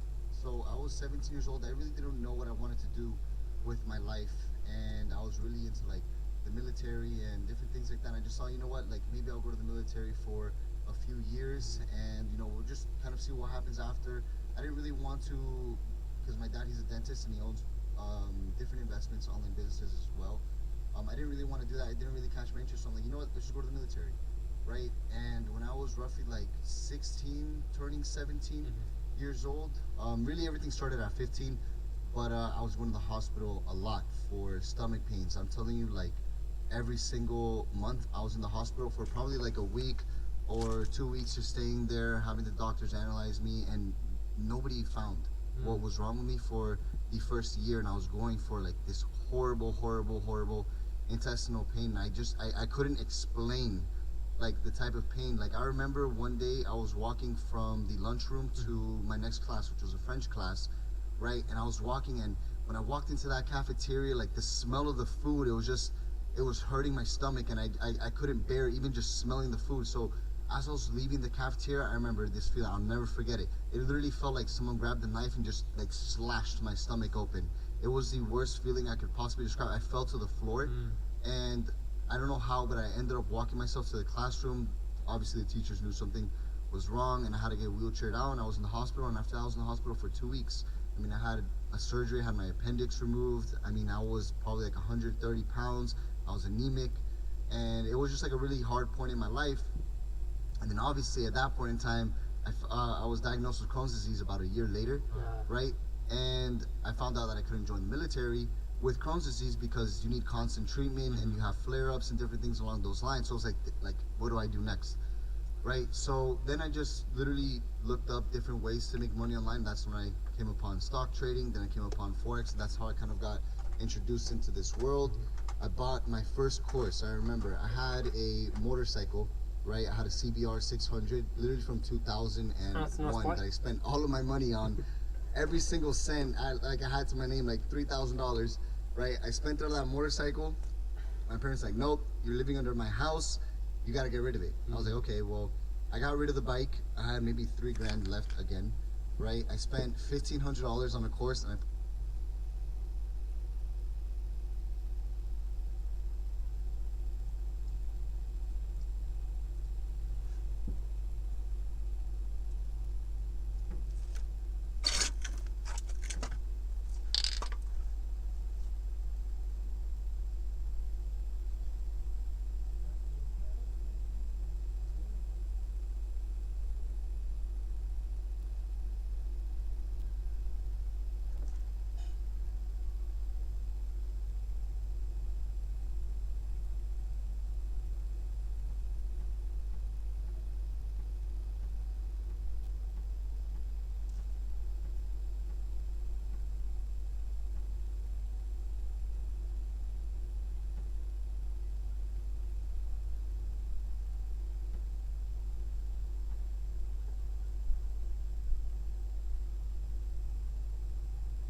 I known that for a long time. I known that for all of the time. Oh my goodness, what a fucking mess. How ironic that when you're cleaning you have to make a mess. Okay, how ironic that when I'm cleaning I have to make a mess. Put $500 into my live account, and ever since then it's been like a non-stop game of learning how to trade and continuing to trade. That's kind of how I got started. Definitely, and we'll start with that. So obviously, as you said there about your father, which I actually got to meet at the Yeah. summit, which was incredible. I actually tried to say like, why don't you just come over? 'Cause I wanted to, Yeah. only because not even because of him, which obviously in his own right, as you said, a very successful person. It was literally because, and I said the same thing to Roy's father, the host of the FX Yeah, Summit. yeah. Said the same thing because I want to hear their perspective of seeing what their sons have achieved, Yeah. for the pod. But I didn't want to like be too pushy. No, my But, dad would have been honored. He was like the coolest guy you'd ever He meet. seems it. No, 100%. Yeah. He has such great energy, and he was, Yeah, yeah, he yeah. was so polite, and he doesn't even know who I am, but was so polite and welcoming as well. So, Yeah. But as you said, like there's a misconception, as you say, like there's a lot of chatter online. It's the usual case that we like, Yeah, of your course. father gave it you, or your Of father course, gave of you all these course. opportunities. So when you hear that, and as you said that you went through your own journey, Yeah. and you've seen your father go through his own journey. So it wasn't Yeah. like your father was always where he was. You've seen No, him actually not at go all. back. He completely went down to zero, living back at his parents' house.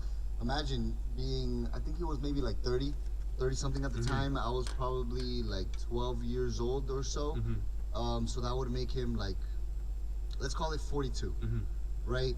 Seeing a 42-year-old man go back to living at his parents' house, going through divorce and having 3 kids, and then building himself back from zero. Mm. That was like the biggest motivational story that I needed to see. It was right there in front of my face, in my family. Wow. And what did that do for you in terms of experiencing that and witnessing that? I mean, obviously as a kid, I didn't know it at the time. But after speaking to my dad about it and obviously like experiencing it and having those memories, it's really humbling. I have a lot of respect for my dad because for our family, he'll do anything, and he'll always put the family first. Now, obviously, like the biggest misconception that obviously a lot of people have, like, oh, he's handed us everything. That's just simply not the case. It would have made life obviously a lot easier. But yeah, it just wasn't the case. Like I know my story. Now he's helped me a lot. He's guided me in the right ways, how to save money, how to invest money, what to do with my money. But it wasn't like, oh, here's son, here's $25,000. Go ahead, go do whatever you want with it. It wasn't just like that, as many people would probably assume, like the typical rich dad or trust fund kid online. Like I said again, like I think the people that have the misconception of that is just simply because they don't know. They don't know how much hard work I put it in. My dad says all the time, like everything that I have, I was able to get on my own solely through my own hard work efforts. And it kind of just shows because I'm in a completely different industry than my dad is. And like when we talk about like some of the numbers that I pull in, he's like, damn, that's crazy. I can imagine. So yeah. It's interesting you say that actually, because normally it's the case where, when people come from money, no one knows where the money is, right? They Yeah. don't know who the parents are. While your course. father, obviously, as you said, is vocal and you see him around. I've met him myself, and course. for him to then reinforce what you're saying isn't usually the case then, because normally if it is the case where he's giving you the money, they would probably Yeah. turn around and be like, no, I gave him that, Yeah, no, of course. And I think honestly, like, he did his job right. Mm. You know what I mean? Because now that I'm also a father, I want my kids to also be the kids that are like, oh, that's just daddy's money. You know what I mean? Because to me, it's like, that's the parents doing their job and going above and beyond for their kids. And when you have your kids being called, oh, your dad has all this money, this and that, it's like, he's providing, he's doing well. Well, congratulations, by the way. I was Thank going to lead on to that eventually, but yeah, congratulations. What's Thank it been you. like, obviously, having your child? It's crazy, honestly. I mean, holding my daughter for the first time was the most humbling experience, and it just gives me more purpose. You know what I mean? Because now it's not just about like going and getting the next best car or the next nicest watch or the nicest house. Now it's like I want to provide and give the best life possible, the best quality of life possible to my family, to my daughter.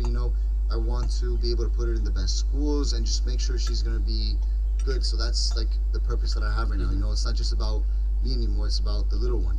And so if you felt that shift then, so before that was coming, you 100%. would have been probably thinking about buying these next things. Oh, 100%. But now you've seen the 100%. shift of, okay, let me stop doing that or revert from there. 100%. Like, I was actually really contemplating about buying one of my dream cars, which was a McLaren Senna. And for those of the people that follow me and that are really close to me, they know that's like my ultimate dream car. And I was so close. I'm telling you, I had the deal set up on the table. All I had to do was sign and send the wire. And I stopped myself because it's like, right now I'm living in a rental because I sold my last property for a big profit. And it's like, no, I need to get my family a home. You know, I need my daughter to have stability in her life. So I put essentially my goals, my wishes to the side for, you know, my daughter, my wife, the baby. No, definitely. And one thing actually, to revert back to your father, for example, do you think it was beneficial for you to have the experience of some form of success as well? Have the example of success? 100%. But then also, like with the cars, for example, like if your dad had a car, you were able to then, people talk about the law of attraction, right? 100%. And they say, go experience it, you know? While most people don't have maybe a chance to experience it at that level. Do you think that was helpful for you to have already 100%. Experienced these things? 100%. I remember because this was maybe a few years ago. I had a Lamborghini Huracan and I was going through my own success. And I was making maybe decent money at the time. I was making probably like $30,000 or so monthly. And the car note cost me for the Lamborghini Huracan like $3,500 a month. And my dad had gotten himself a brand new Lamborghini Aventador with red interior. It was absolutely beautiful. And I remember one day I took it out for a drive and I'm like, wow, like I'm gonna do whatever it takes so that I can afford this on my own. That's like another moment that I'll never forget, because not just seeing him accomplish what he's been able to accomplish, but like him being able to just go and grab himself an Aventador without even having to think about it was just like so motivating for me. And it really put like this fire under me where it's like, I thought I was doing great. You know what I mean? I was maybe 20 years old. I had a brand new Lamborghini at that time, you know, paying $3,500 a month for it. And I was making maybe like, I don't know, like almost $400,000 a year at that point in time. I'm like, bro, like there's so many more levels to reach. And just seeing my dad being like way up here and I'm like way down here and driving his car, I'm like, I need to be able to afford one of these. I'm going to do whatever it takes to get to that point. Amazing. And you're going back to obviously having a child now. I've seen you're very, still you're very family oriented anyway, but you bring your family with you to events. Yes, like you brought your family here, for example. Of course. So you brought your family to the summit, for example. Yeah. And I see on your social media as well, like you're always traveling with your family as well. Yeah. You know, is that, how important is the family to you? And obviously you're still not changing necessarily. At the end of the day, you haven't had to change your schedule. Then you're making sure they're included in your schedule as well. Yeah. Really, like not that my goals weren't in line and I wasn't focused, but it was just more like I'm what I want to do. You know what I mean? And I didn't mind going and blowing $40,000 on a weekend, literally just going out and having fun. You know what I mean? And going back on it, I mean, like, not that I regret it because life is an experience, you know, but definitely now that I have a family and now that I'm married, I'm in a better road. It gives you that responsibility. Yeah, no, 100%. And I have to honestly give a lot of thank you to my wife because she's been able to help me realize the mistakes that I've done in my past and how I can avoid those same mistakes. And again, like, I've only been able to level up so much harder because of her, because of her being by my side, obviously helping me with, or essentially me helping her with the baby, but also just like the family morals that she has. You know what I mean? She's been able to allow me to mature a lot quicker because, like, I don't want to say I wasn't happy with the person that I was before, but I've definitely gone through a big change and I've been changing a lot, and that's because of her. So I really do have to thank her for that. No, incredible. Because that's a common question I try to ask people when they are married or have a long-term partner, is that how important that is in terms of change or success. Oh, it's so important. I feel like you need that stability in your life because it's only going to allow you to grow everywhere else. And we see in society nowadays this huge sort of narrative of the lack of stay away from the family, have as many partners as you want and have the fun, for example. And yet it's quite unique for you to be, you're quite young, right? You're still quite young. Yeah. You're only 24, exactly. So, like, to be married at 24, let alone have a child as well. You know, how's that? As you already talked about how it shaped you, but what are your thoughts when you see this narrative of the other side? The Skilled Challenge is finally here. Enjoy the lowest profit targets in the industry through our Skilled Challenge, which is only requiring a 6% profit target. Yes, you heard that right. Not only that, but enjoy 85% profit split as well as 125% challenge-free refund. All part of the best product on the market. You get to choose your drawdown between 8 or 10% through our toggle option, so you choose how much drawdown you would like. Take advantage of the Skilled Challenge today. Wow, the Skilled Challenge looks incredible. As part of this special episode, SFT is doing 20% off all 10% virtual drawdown challenges, so make sure you use the code RIZ20 with the link in the description below and start your challenge. Let's get back to the episode. In like looking at my own life right now, I mean, it's a little bit of a different story. I never really expected to get married at 24. But there's been certain life events that have shown me that my wife is the one that I need in my life. And I actually met her back in 2020. We dated for a little bit, kind of on and off, and we stopped talking for about a period of a year, and then we actually started talking again. And like I said, like there's been a few life events that have happened in my life where I feel like anybody else would just be like, I'm not even gonna go anywhere near this guy. You know what I mean?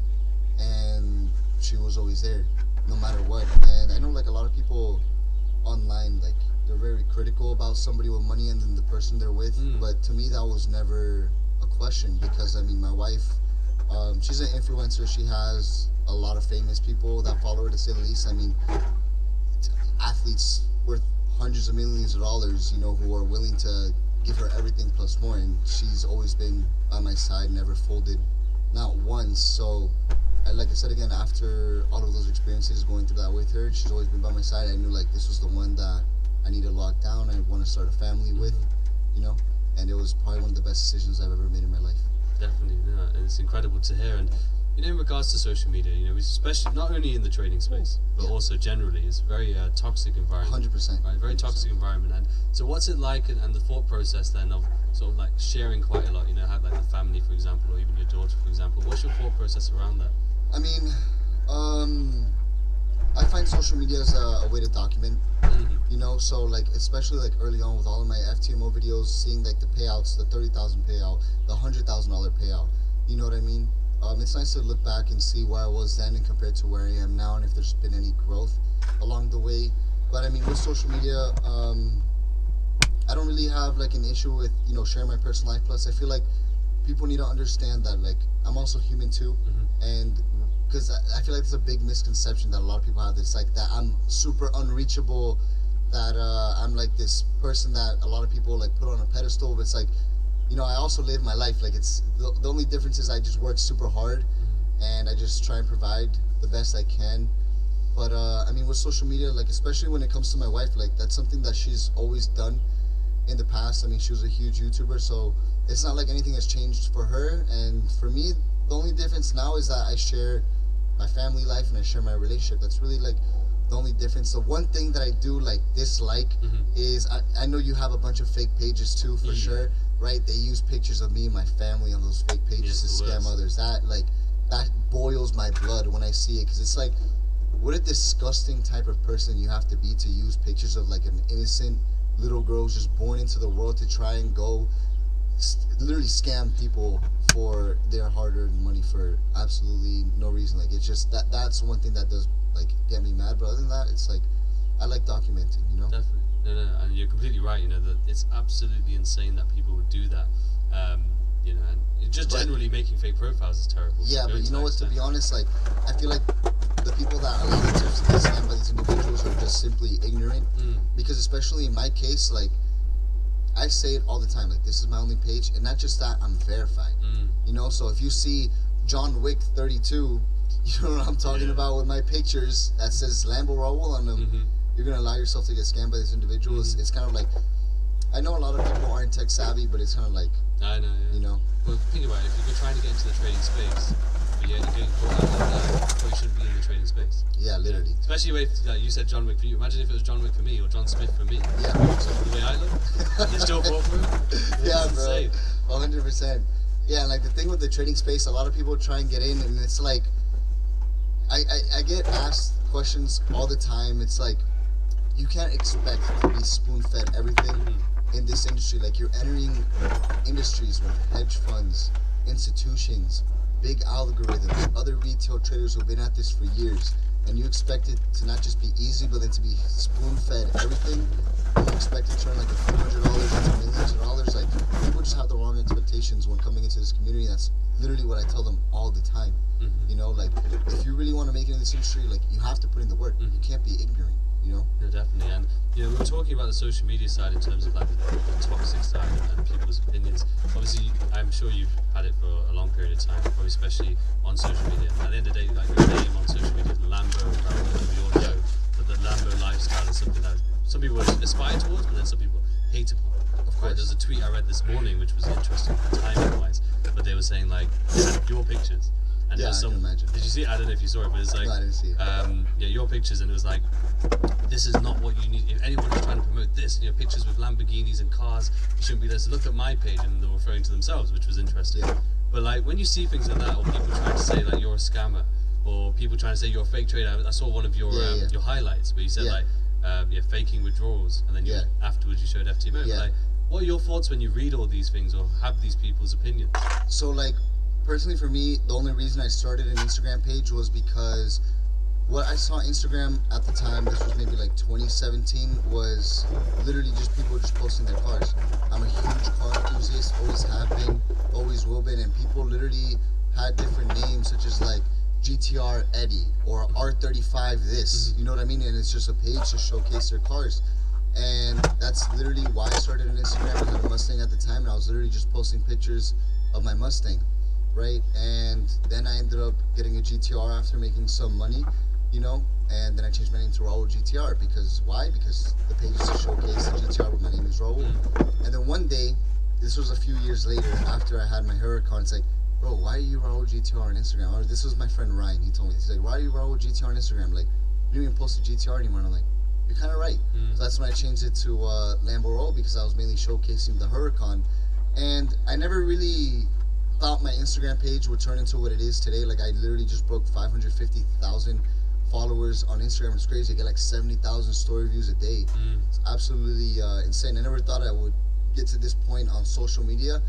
But I was just posting literally just pictures of my car, appreciating the, essentially the art of what it is, of what this machine is, because some cars are just put together so well, especially with the performance and the looks. And to me, that's always been like one thing that I've always wanted to work hard for, is, you know what I mean, is to have a nice car. And it's not just to like flex or anything on social media for anybody, you know. It's just like, I really appreciate not just the, I don't know if I want to call it the corporation, but you know, the people that were able to put that car together, but then my own hard work as well. Of course, I mean, there's just so much that goes into building a car such as like the SVJ.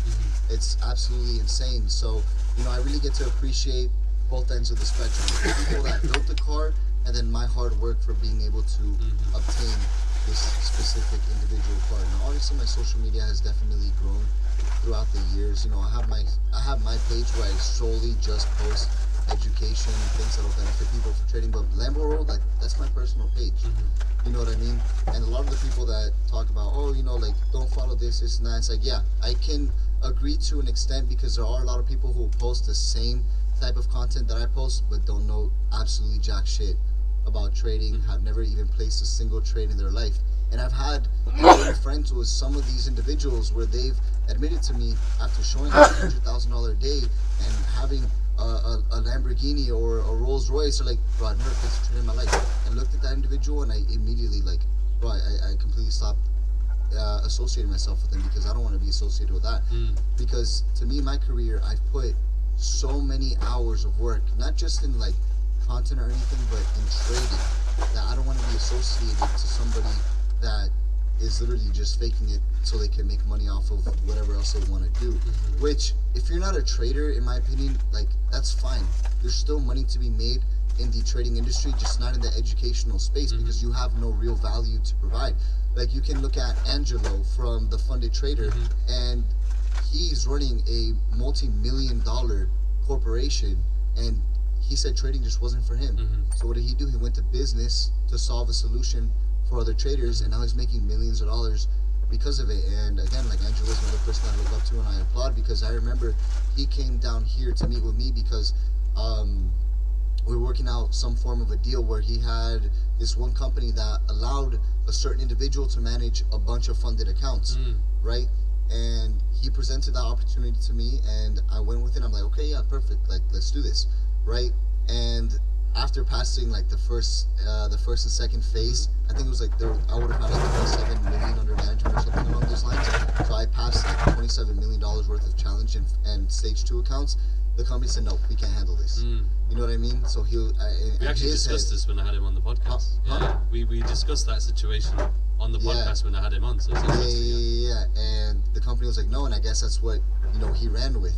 You know what I mean? And the other people, I decided not to associate myself with them, because again, like, I feel a lot of transparency out when it comes to, like, even just my withdrawals. Like, as you and I both know, FTMO has been a corporation open for many, many years now, and I was one of the first, if not the first people to get a 6-figure payout. And at that time, the biggest account size was only $300,000. You know, so I was able to, in total, I had made $170,000 of profit on the account, but then I took some losses and realized 140 grand worth of profits at the end of the 30 days. And with the 70% profit split, I made like $104,000 what my payout was. And not just anybody could do that out of luck. You know, that takes real skill, and that alone should have showed you. And imagine, that was 2 years ago or 3 years ago. So I now have an extra 3 years of experience from those days. And that wasn't even just like my first payout from FTMO. I had been getting payouts 15, 20, 30, 40, even $50,000 from FTMO. And again, all of that is, I have it all on my website too. Well, interesting enough, obviously, as you can imagine, we're doing research beforehand to think about what questions or topics to talk about. And of course. You know, that's why I went through your highlight, for example. And one of my guys actually, one of my guys was on Twitter, and they actually, you remember with FTMO, you could post the stats, right? So he pulled up the stats of the 100,000 withdrawals. So I was looking at it. I could see, obviously, I think you'd done your bit of drawdown, bit of break even to begin with. Went up to, I think it was 20.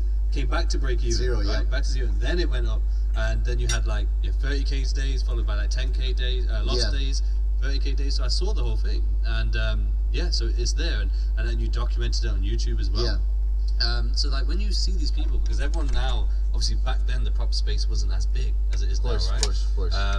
But the prop space now is massive, and a lot of people put weight into people's payouts. Of course. So then when you hear people say that you're a fake trader or faking withdrawals, but yet then you have this documentation from before. Exactly. Like, that's because a lot of people can say whatever they want about like trading on an unregulated brokerage. You know what I mean, with the fake withdrawals and all that other stuff. But I even go as far to the extent as showing the withdrawal. Like, for example, I'm in the process of recording a YouTube video right now. So we had spoke about it previously. On Thursday, I had closed out of a position of $134,000. I withdrew $107,500 from the trading account, and on the YouTube video, you literally, even on my Instagram story, I posted it. You literally see me do an internal transfer from the trading account all the way to my wallet. From the wallet inside of the brokerage, the funds actually getting approved for the withdrawal, and it then landing into my crypto wallet. So I go that full route of transparency. I can even go as far as showing the bank statement. Here it is on my bank statement, right? But you know what it is? I find, like, even with all of that transparency, and by the way, those are things you can't do on an account that is essentially fake. You know, you can't even show the money hit a wallet inside of the brokerage because it's all just fake. You know, so I go to those links to show transparency, because I've had multiple 6-figure days, and I've done this multiple times. And you could go through my YouTube channel and look at multiple of those YouTube videos and see the entire withdrawal process as well. What I've come to the realization is somebody that is doing better than you will, the majority of the times, will never talk bad about you. So a lot of those people, it's just because they haven't been able to achieve what I've achieved, you know. And I mean, I put myself in a situation, in their situation at least, you know what I mean? Because like, I see a lot of those people, and they're pulling maybe like $4, $5, $6, $7, $10,000 worth of profit sometimes. A lot of these guys, like, they show those types of profits, and some of them are older, some of them are younger than me, but a lot of them have like 7-8 years worth of trading under the belt, and I'm probably have 6 years of experience going on to 7 now, and they still haven't been able to get to where I'm at in terms of maybe social media, in terms of maybe the type of income made from trading. You know what I mean? So a lot of it can be seen as either envy or jealousy. To me, it doesn't really bother me. I mean, people are gonna have their opinions at the end of the day. I know what I'm doing is fully transparent, and at least what I could say is like the money that I've made from trading, what I've showcased has been always legitimate. And at the end of the day, I mean, it's just more money for me, you know, because like I can get a lot of these guys, like I know people who have posted like $150,000 days, and I know it's fake for sure. It's like, what's fake income? Like that's literally monopoly money. At least like, you know, when I show like a $20,000 day, $30,000 day, it's real. I'm putting that in my pocket. Like you're not really going anywhere with it. You're just trying to make other money from probably some course that you're selling or whatever the case might be is. So I know that everything that I've done has been fully transparent as possible, and my community sees it. And not even just that, it's like even the education that I've taught through my community. Like I was telling you earlier, I had 2 students last year. My educational program has only been open for around a year now, a little bit over. It's probably like a year and a half now, but within the first year we've had 2 students completely quit their 9-to-5 jobs and become full-time day traders. Like my most recent student who did quit his 9-to-5 job and become a full-time day trader, he ended up getting a payout for $45,000, and then he ended up making $45,000 in a day and getting paid out, I forgot how many thousands of dollars, but it was around like the $50,000 range. So he ended up making $90,000 within a span of 2 months, and that's like a few weeks after completing my entire educational program, and obviously being there and putting in all the work. I don't want to say it's like it's super easy. You take this and then you're immediately going to be successful. You know, we both know that that's not the case. You know, you have to put in the work, right? And I mean, it just goes to show, and I've had tons of students get payouts in the $30,000 range, $15,000 What the hell range, is going on and with that's the these entire trades, thing man? that I go by is also my students' success as well. You Why know, is there that ribbons they on make these now? into me, Why- they get back plus way more. You know, and it just shows. And he quit his 9-to-5 job. What he normally made in a year, he doubled that in the span of 60 days, which is absolutely fantastic. And I'll always applaud him for that, because now he's an inspiration to other people who are just getting into the industry as well. Definitely. And what is the motivation then, obviously, in terms of like teaching? Let's take a break for a minute there, guys, because I want to tell you about our other sponsor, TradeZella. Now, TradeZella is something I only wished I had during my journey. Life, you know, if I want to wake up at 2 o'clock in the afternoon, then I can wake up at 2 o'clock in the afternoon. So teaching right now gives me a responsibility, and it also keeps me involved in the markets a lot more. Not just that, to me, teaching is a win-win situation, because all of the content and the educational value that I'm providing to these traders, I know I'm guiding them in the right path. And even from somebody, you know, looking out, right, they may not know, but I know that, you know, everything that I'm putting out there is going to help somebody reach their goals, because obviously me and you both know that there's a bunch of people who teach, who sell courses that don't know what they're talking about, right? So for me, it's like, I know you're in good hands. You know, I trade real capital every single day. I put my money, and that's one thing that aggravates me too. It's like, you know how hard I have to work and how hard it is to hold some of these positions to get those big 6-figure days. So for me to finally like be like, guys, look, this is motivation for you guys. I was able to accomplish this. For someone to go do that and it be completely fake and get the same recognition, bro, that just like aggravates me. I'm not the type of guy to go on social media, yo, this is all fake, this is it, and this is why. But it's just aggravating, you know what I mean? Because it's like, imagine you putting in all of this hard work and some guys doing essentially the same thing, but it's completely fake, you know? So like I was saying before, for me, like, teaching right now is a win-win situation, because I'm able to provide and help other people while also having a different stream of income for myself that completely takes the pressure off of my own trading. Like, I don't even trade every single day anymore. I literally only trade Tuesday, Wednesday, and Thursday with my community, because I don't have the need to trade anymore. Like, I just made 134 grand on Thursday. I don't need to be getting back into the markets for no reason. Before, my trading income, a lot of it went to, some of it went into paying expenses, but a lot of it went into investing into other businesses and having other investments. And now that I have that, it's just like, I realistically don't need to trade anymore to make money. Now what I'm trading for is literally just to have income to set aside to, again, go invest into this property. Or maybe, hey, I'm going to put an extra $250,000 into Leveled Up for our traders, etc., etc.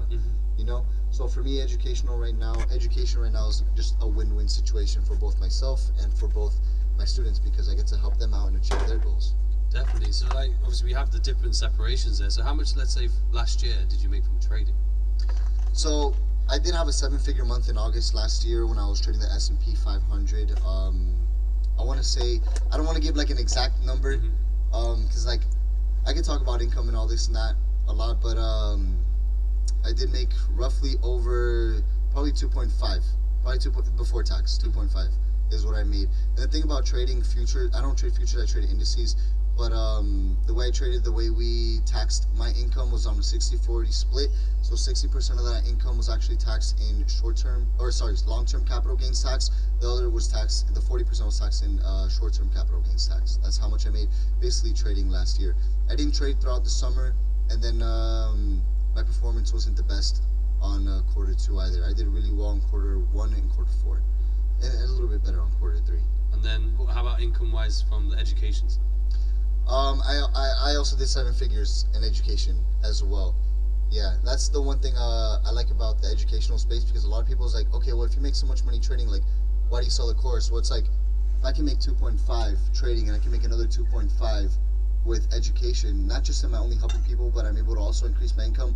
I've essentially made $5 million in that 1 year alone by trading and helping other people, you know, versus just $2.5 million just from trading alone. But I also think having trading as your only stream of income as well is super unrealistic, because you and I both know the pressure that's involved with trading, and I couldn't imagine having trading be my only stream of income, because then I have to worry about trading paying every single one of my bills, you know.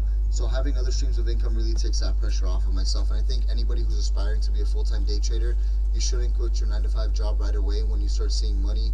Go invest into another business, go invest into a side hustle that'll replace that 9-to-5 income, where you can then quit your 9-to-5 job and move on and so forth, and you have multiple streams of income. I don't know if you've heard the saying, but I think the quote is like, your average millionaire has 7 streams of income, so why do you only have one? Have one, you know? And on top of that, like, when it comes to trading, the market is going to go through different cycles at all times. How the markets are trading now aren't going to be how the market's going to be trading in 6 months. So your system could be doing amazing now, but could be finding a lot of drawdown within the next 6 months, and it may take you some time to realize that and then adapt to the new market conditions, and you're going to be in drawdown and you're going to be under a lot of stress. That's why I always say, like, you want to have multiple sources of income anyways. Definitely. And we'll go into the trading now, because we haven't really touched on the actual sort of trading part of the journey then from near the beginning. You mentioned obviously when you started you paid $1,500 for the course and then $500 into the live account. So what was the process after that point? Where did you go from there? Those beginning steps. I remember my first trade that I placed on my live account, like the course that I took, the risk management they didn't teach risk management. They told you this, if you have this amount of money in your account, this is what lot size you should be using, which is not risk management. So I thought you had to place like 10 trades in a day, like minimum. So I took my first trade and I made like $50. And I was like, wow, this is crazy. Like, I'm already up 10% on my account. Like, this is crazy. All right, let's go on to the next 9 trades, you know? Completely wrong mindset. But ever since then, it's like every day nonstop. Every day nonstop. I watched that course, I took a few courses, read books, YouTube videos, did the whole things. Never really had like a mentor like what I provide to my community, where I could guide someone in the direction. Never had someone answer my questions either. A lot of it was just like personal research or through trial and error. And I really wish someone told me how important keeping a trading journal was back then, because I feel like I would have found profitability a lot earlier on. That's something I pushed to my community, and even like just like my YouTube channel and my Telegram, like, you need to be able to track your statistics, because in your statistics you'll be able to see the bad habits that are causing you from potentially being profitable, or potentially getting you out of that break-even phase, or potentially even getting you to that break-even phase. You'll find a lot of that. And I feel like a lot of people are focused on really doing right as much as possible, but they're not focused on removing and eliminating making mistakes. They're like, how can I increase my win rate? It's like, okay, well, you know, I could find better entries, I could maybe use lower stop losses, blah, blah, blah, this and that. But it's not like, how can I stop taking so many losses? You know? So I didn't realize that early on in my trading journey. So I feel like my trading journey was a little bit more difficult, because I didn't even know what risk management was, because I was obviously going from the risk management from that course. So a lot of it was just kind of like gambling and over leveraging. And honestly, my trading journey really came down to a lot of trial and error and experience. I mean, I showed up to the charts every single day. at that point in time, because I was sick so many days, the school decided to just, you know what, like, they literally said, you're not even in school, right? You're literally in the hospital the majority of the time. We think it's best, like, you go and get into online school. So I went into online school, and I didn't have any friends either at the time. And I literally dedicated all of my time. When I tell you all of my time, like, I was playing Counter-Strike on my free time, and I was trading and studying my other free time. I did think I burnt myself out a lot. I was probably on the charts, studying, taking the course, and actively trading maybe like 6 to 8 hours a day, every single day for like the first 3 years. For the first 3 years, and it was a lot of trial and error, and it was a really difficult journey. It was a really difficult journey, I'll tell you that for sure. Definitely. And in terms of like the journey then with the trading, the scaling, because obviously you're getting to the point now where you're talking about 6-figure days and 7-figure months. But what was the scaling like? Because you started with $500. So what was that process from there? So the $500, I mean, I immediately blew it. At that time, I was helping my dad with his business. I was an employee at his business. I was selling products, and I made commission for selling those products. So that's how I was making my income at that time. And I would invest like every dollar that I had into a trading account. And I remember there was this one time where I actually had maybe 30 grand to my name, and I put $20,000 into a trading account, and those $20,000 I turned into like $120,000 in like 3 weeks. Obviously, over leveraging and over risking. I don't want anybody watching this to think that that's like something that's sustainable and they should achieve for. So then my scaling and my profitability was a little bit different, because what I realized was, although I was consistently getting income from trading, I was also blowing accounts at the same time. So to give you the example, the way I found that I was consistently profitable was I would turn 20,000 into 120,000, right? I withdrew like 50 grand, so I made my $20,000 back plus an extra $30,000, but then I would blow that account. Then I'd be like, oh my god, great. You know what? Let's just go in with 10 grand this time. $10,000, I would turn $10,000 into $30,000, withdraw 20, I left 10 in there, because like, okay, this $10,000 is purely profit. I pulled out my 10 and I pulled out an extra 10 of profit. I remember with that specific account, that $10,000 account, I ran it back up into like $40,000. I withdrew 20, so that's like the first account that I have for like, okay, you know, this account's lasted like 2 months already, but then I blew it right away. It's like, why do I keep blowing these accounts? And you know what my problem was? It was one day. I would fuck it all up in one day, because I would try to overtrade, and what I would find is in my overtrading, I'm just trying to make those losses back. So at that point in time, it's like, okay, I need to take a break for a second. I need to analyze what I'm doing wrong. And that time I actually started getting into journaling, because I found like how crucial journaling was, and that's where I realized that mistake. I was giving all of that back in a span of a day, literally weeks upon weeks of hard work, being as patient as I possibly can, waiting for my setups to play out. I was giving it all back in one day. Now obviously, like, thank God I was actually withdrawing, because that's a big problem that a lot of people don't do, is they do not withdraw and they don't pay themselves. Thank God I was actually withdrawing. That's what kept me in the game, right? So from there, at that point on, once I realized that mistake, it was a lot smoother of a road. I actually went in with basically like all the money that I had at that time, which was maybe like 50 grand, and that's when I started to find profitability with a $50,000 account. And then shortly after, I was able to pay my bills that I had, my little bills that I had. You know, I had my car at that time, my phone bill, and little things like that, such as along those lines. Then I had a big breakthrough. I had a $30,000 trading day. This was trading USD JPY. I forgot what type of economic data came out at that point in time, but the markets absolutely died. And I made $30,000 in that day, and it was just, from there, it was literally just a nice smooth way up. And then after that, that's kind of when I started getting into the educational space. I started showcasing profits online and doing little things such as that, such as those things. Because in my trading career, like I said, I wanted my Instagram page to document. I would show my trades, like, you know, $1,000 here, $2,000 there. You know what I mean? At the end of the month, I would make maybe like $30,000, but I never made like $30,000 in the span of a day. And once I did that, I knew it was a lot of my hard work was actually finally starting to pay off. Definitely. So first of all, like the 50k, for example. Sorry, no, the 20k. So you saved up 30, put 20 in, flipped it to 120. Before you had put the 20 in, though, had you sort of been trial and error? You've been... Oh yeah, I've been trading this entire time. I've been trading this entire time. This was like non-stop. Okay, so then you've Just seen small stuff. some sort of confidence to then say, okay, now I've saved this amount. Yeah, for sure. Like I was trading like super small accounts, like $1,000, $2,000, just to build up some consistency. Once I found that consistency, it's like, okay, let's go in a little bit heavier. Then let's say I had a $1,000 account. I remember I was able to successfully maintain that account for the span of like 60 days. It's like, okay, I'm gonna put $5,000 in. Okay. Then I had a $6,000 account. I wasn't really paying too much attention to the profits because I had blown like 4 or 5 like $1,000 accounts. I was like, damn, bro, that's like $5,000 that I just lost. Right? That's what people also need to be careful with. Like, it's like if you're constantly investing like $1,000 and you're just blowing them, although that account might not be a lot, I mean those losses compound fairly quickly. That's what a lot of people need to be careful with. And that's basically how I would just continue to go into the market. So as I was being more consistent, I would continue to fund my account, which I feel like a lot of people don't do. Like I feel like a lot of people don't realize that like trading is an investment that you can make for either long term or short term. And even if you do have a 9-to-5 job and you have a trading account, it doesn't matter what size account you have, you actively want to be investing into that account until you have a good amount of cushion in the account where your account could survive the drawdowns of your trading system. Yes. So then, when you got to the point where you had the 50k account, you used that from there. Was there a case where you were still sort of using over leveraging, or were you? I bringing cut down on the risk? over leveraging a lot because I realized, I mean, after like a year, I realized this is not sustainable. Like there's no way I'm going to be able to be having a $50,000 account risking like $10,000 a trade. It's just not sustainable. This risk management system I was taught didn't work. So that's when I started to realize, okay, like let's actually start risking normal amounts of money. $50,000. How much do I not care about losing on a single trade? You know what? If I lose $2,000 on this trade, it's not the end of the world. I still have $48,000 in my account.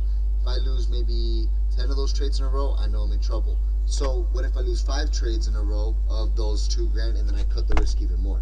You know, that's when I really started to think. My brain really started to journaling activate that allowed you to then do that. Yep. Yeah. Have you journaling wise? What was your process for journaling? So journaling then, I would be taking screenshots of the positions before and after, obviously, and then I would basically break down the entire reason as to why I'm taking this trade. And obviously my journaling has gotten better throughout the years as better journaling softwares came out.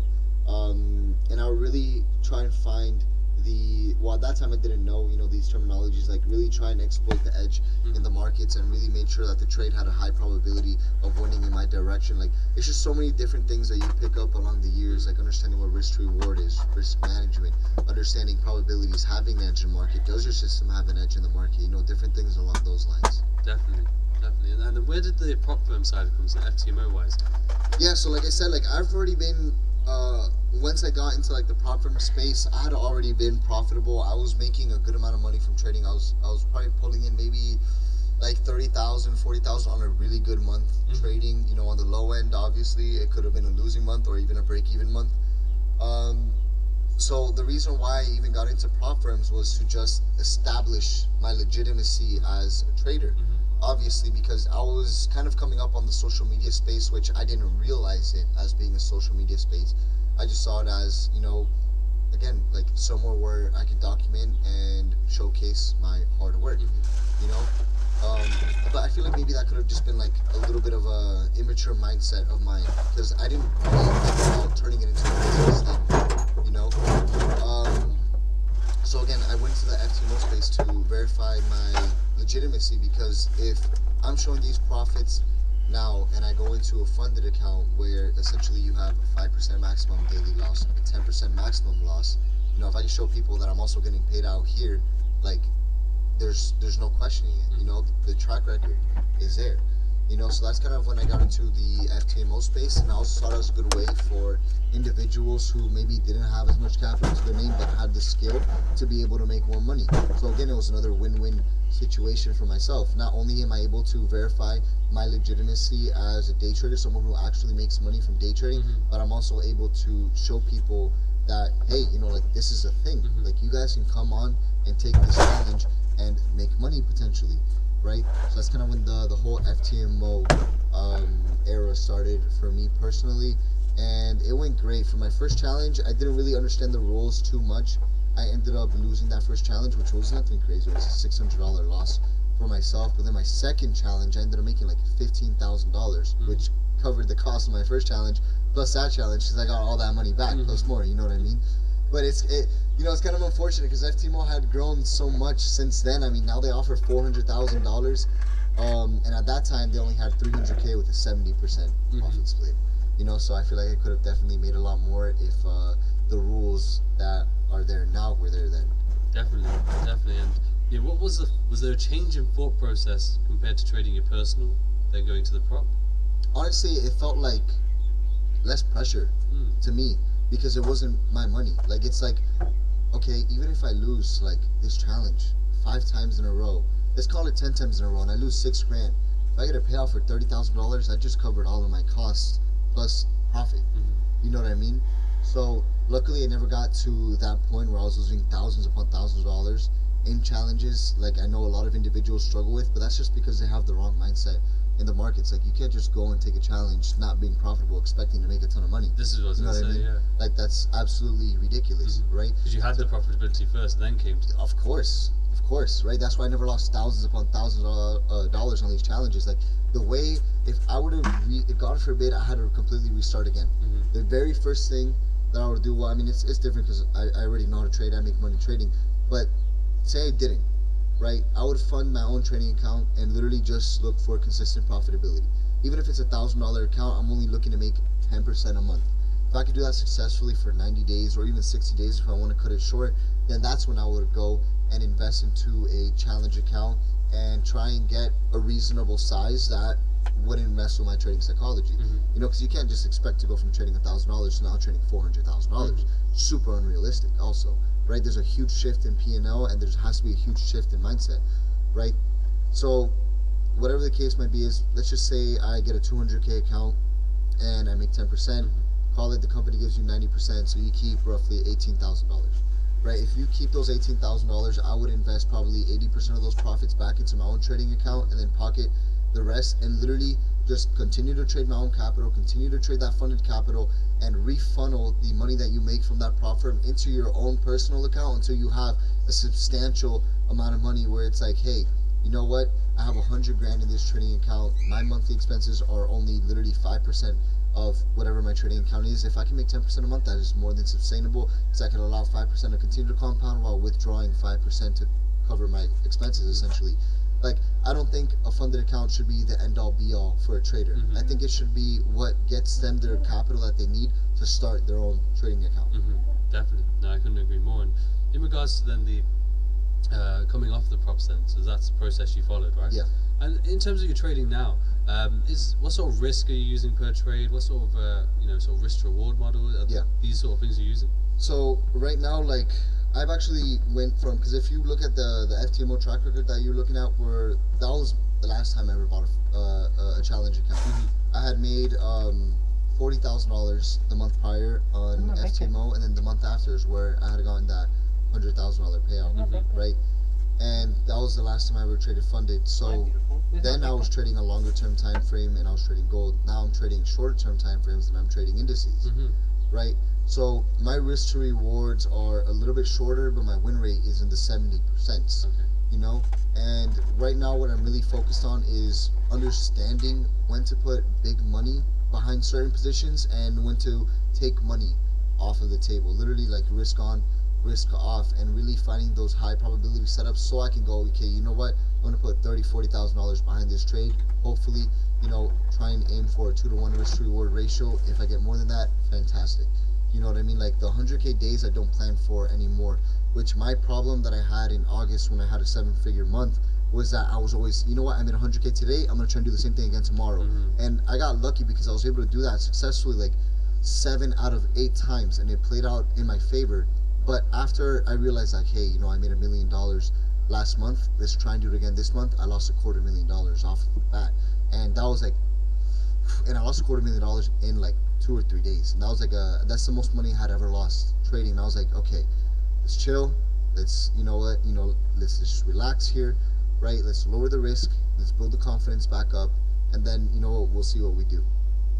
So nowadays, what I'm really trying to understand about myself and my own trading, especially with my system, because I'm a big supply and demand trader, is what positions I want to put big risk behind and what positions obviously I want to take risk off of the table.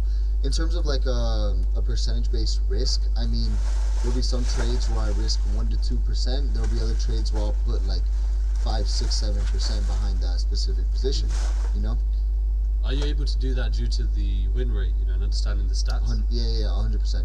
That gives me all the more confidence, because my win rate is so high right now is because I've eliminated trading every single day.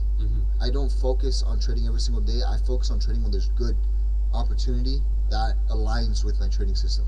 Definitely. That's why my win rate is so high right now. Definitely. In terms of like your routine, then when you are on those trading, what, are you trading an entire session, entire day, or is there specific Not times? even. Like if I don't get a setup before 11 a.m., I most likely won't even take it, because the market open is at 9:30. That's when you'll find the most volatility, and you have lunchtime around like 12 o'clock, so volume will slow down and then pick back up in the afternoon.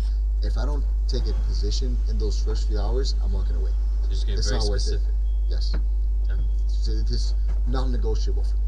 Definitely. And so, moving on from that, then, you talked about other businesses. What other things are you working on as well? So I mean, I have a few educational platforms. So I have a few streams of income from the educational platform.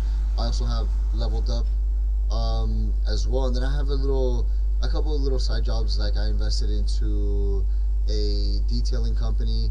I mean, I have crypto investments as well.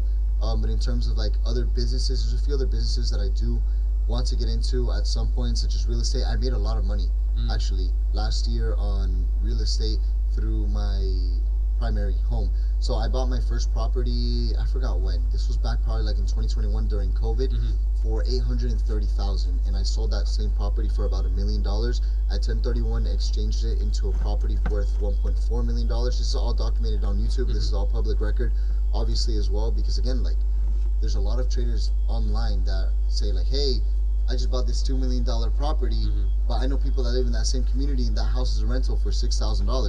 And then they got exposed for saying that, hey, I just bought this $2 million property but you're renting it, and it's a $15,000 rental. Oh, guys, I'm paying 15 grand to rent here, but in reality, it's a $6,000 rental. So, like, that's ridiculous that you would even mention you bought a property. Like, why not just be honest, transparent with your community? Again, it's all public record. You guys go look at the properties and see that I actually bought this property for this price, sold it for this price. And I 1031 exchanged it into another property that I bought for $1.4 million, and then I ended up renovating that property, and I resold that property for $2 million. Did that kind of like spark the real estate? Yes. I was like, wow. Because I think I put down 20% on the first property, which was roughly $160,000 excluding the closing costs. So I was maybe all in like $200K on that first property, and I mean, imagine I got my $200,000 back plus all of that extra profit, all of that extra equity, and then on top of that for my second house as well, which was absolutely huge, and actually ended up cashing out on that house. That was one mistake that I feel like I made, because I could have just 1031 exchanged it into another property and not pay any capital gains tax on the profit that I made on that one property, you know? So now that I'm sitting on a lot of cash, after I buy the property for my family, because like again, my family needs a home, which I'm actually working on 2 real estate deals right now for my primary residence. One property is valued at $2.95 million, the other property is valued at $4.8 million, and I'm looking to get into that property. And I really wish I could have 1031 exchanged into there, but you only have 6 months to 1031 exchange into another property. After that, I'm going hard with real estate. I really want to have multiple different assets under my name, but I have a few different assets. I mean, like, even with like my SVJ, you know, that car is worth $1 million, and I think I have like $600,000 in equity in that car alone. So if I ever want to sell it, I'm gonna get $600,000 back from it. Same thing with my watch. You know, the watch is an asset that I can take off right now, go to the guy I bought it from, and I can get $300,000 easy like this. You know, so it's just having different assets and being diversified, and not having all of your money sitting in a checking account, not doing anything for you. You know, it's the same thing as the FTX situation. If your money is in a bank, it's not yours. Versus if I have money in a property, that property is mine. You know, that's a piece of land that I own. So it's that financial literacy, which kind of leads me on to my next question, which was, you know, at that time you'd saved up 30,000, for example. How important was it always a case you were financially literate, or was it a case in terms of like saving? It grew with stuff? time. It grew with time. I will definitely tell you that. I wouldn't say I was like the most financially responsible person, especially coming into a lot of money at 20 years old. You know what I mean? But it definitely grew with time, and again, now having a family, I'm a lot more responsible. Like I was saying last year too, like I was blowing tens of thousands of dollars. I remember looking at my Amex bill for the year, and I mean just going out and clubbing and hanging out with friends and drinking and partying, I spent way over $500,000 looking at my American Express statement, you know? So to me nowadays, having a family and looking for more stability, being more responsible, it's like, you know how many properties I could have bought with $500,000? Not even, you know the type of property I could have bought with $500,000? I could have almost bought, again, this $2.95 million property, because the closing costs and everything, I'm looking at $600,000, you know, to get into that property. So it's just like a whole mindset shift because of my family. And I again, like I really thank my wife for being there for me alongside the entire way and really putting me on a straight road again. Definitely, that's incredible to hear. Yeah. And it did lead me into the real estate side. Like, is that something then you're looking to educate? Obviously, you are quite apt to, or you already have a level of knowledge. But is it something then that you're researching and learning about more? Always. I mean, I have a lot of people who are into real estate as well. I also have my real estate agent who obviously, I mean, he's going to make a commission out of everything that I do in real estate, but he's always guided me in the best direction. So I'll give you an example, like this property that I'm looking at right now for 2.95. We don't think it's going to appraise for 2.95. We think it's going to appraise for 2.7, and he's basically letting me know, like, this is not something that you want to get into because you could be getting in at this property at the height of the market. And that property was valued at previously 3.3 million, and he lowered it to 2.95, but he doesn't want to accept an appraisal contingency. So the bank will only finance you up to what the appraisal comes out to be. So if the appraisal comes out to 2.7, I have to put down 20% of that 2.7 million on top of covering the difference from what the seller wants to the appraisal. So it's like, is this really a property you want to get into? Because you're looking at getting in for $1 million when we can negotiate the property for 4.8. Say I get it for 4.2.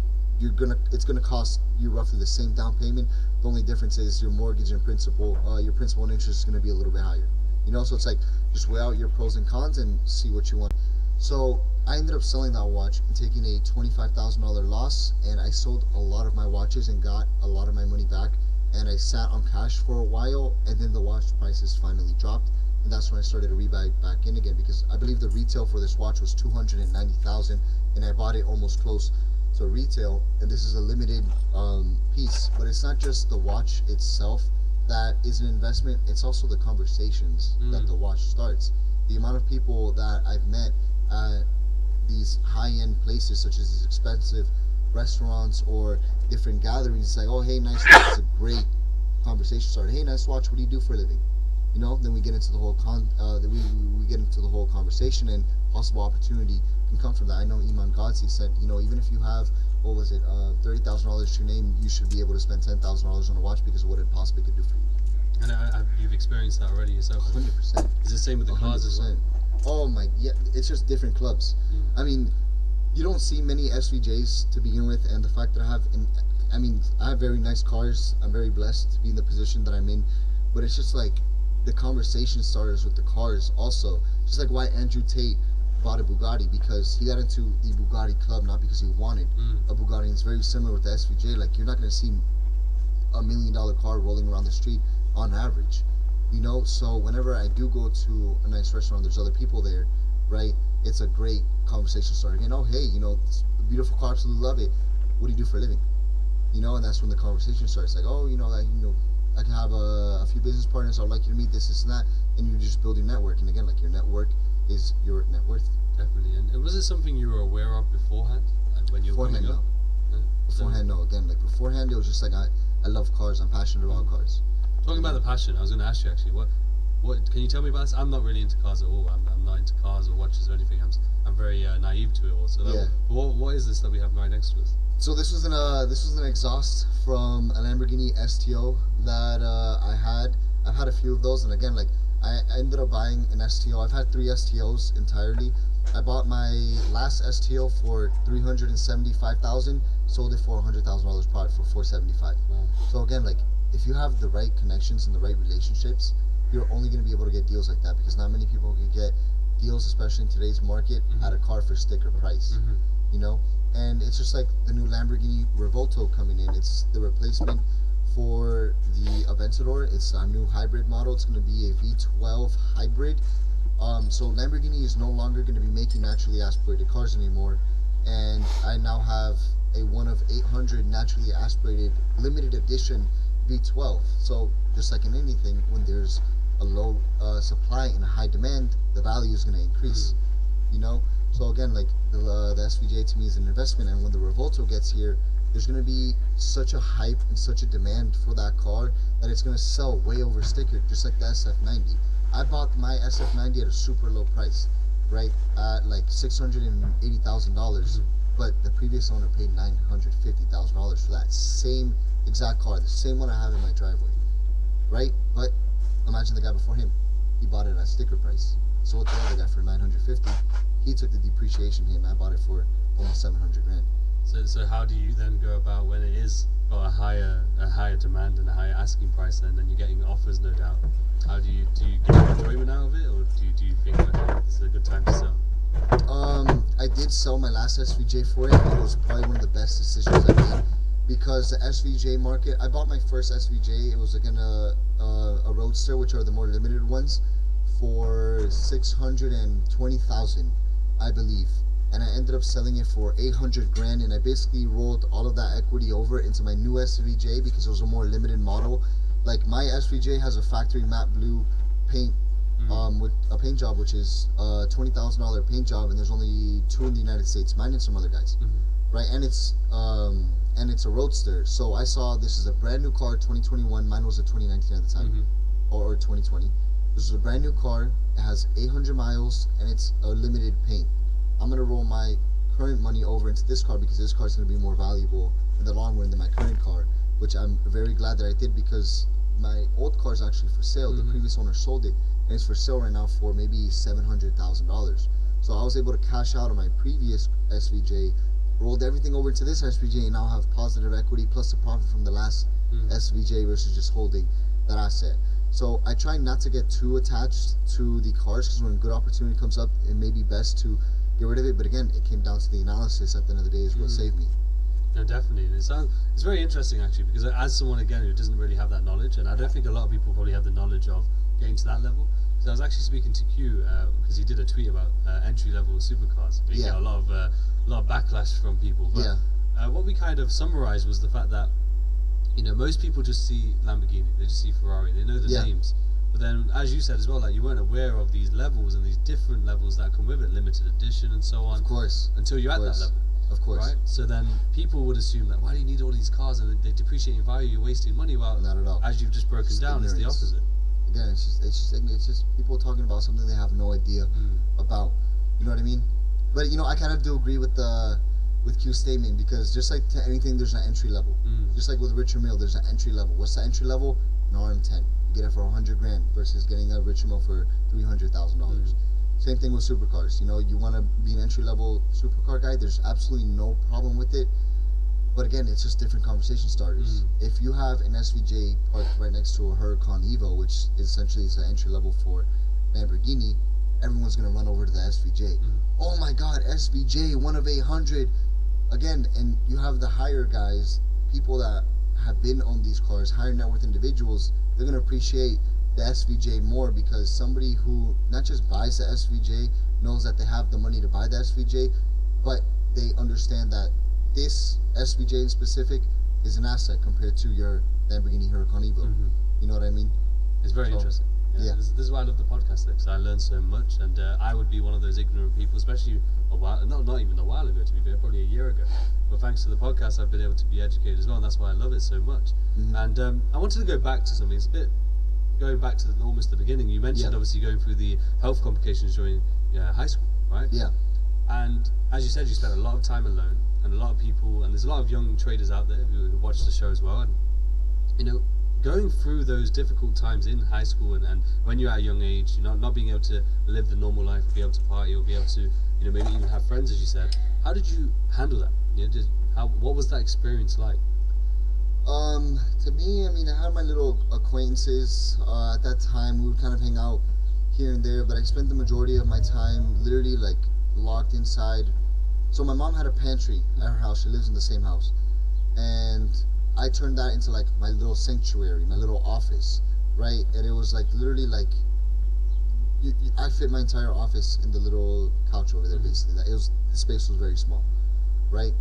I spent all of my time in there, literally studying, trading, and when I wasn't doing that and I felt burnt out and I needed a break, so you need a break at times. You know, I would literally just be playing Counter Strike. That was my life. That was literally my life. And in terms of like the mindset side of things, because no doubt you probably wanted to do what the normal average your kid was doing, or high school kid was doing, but not being able to. How did you handle the mindset side of things as well? It is what it is. You know what? God put me on this path for a reason.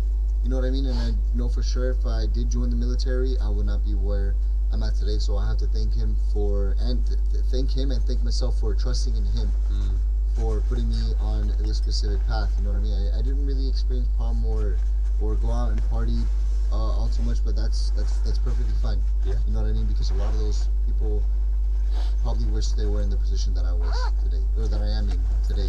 You know, and I honestly enjoyed my life back then too. You know, Definitely. It's not like that I had any regrets. It just the health issues did suck because once a month I would have to go and get this one medication called Remicade, which was an IV, and oh my god, the pills! I hated the pills. I had to take like 7 or 8 pills every single day, anti-inflammatory, steroids, antibiotics. It was horrible. But I'll never forget, like, the worst part was definitely the Remicade, which was an IV infusion I had to do every single month, and it completely kills your immune system, so I was always getting sick. Until one day I was like, you know what, I'm sick of this shit. I'm done with it. And ever since then, honestly, like, I've never looked back. And I feel greater than I ever have. When the cure is worse than the disease, you know your healthcare system has issues. Come on, buddy. Come on, buddy.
frustrating, man.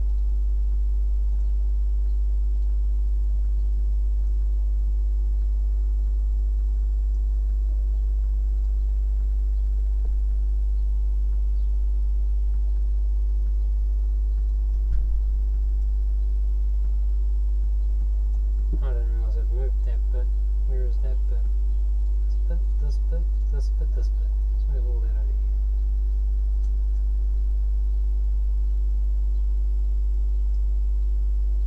No? How about that? Is that better? A little better? Okay.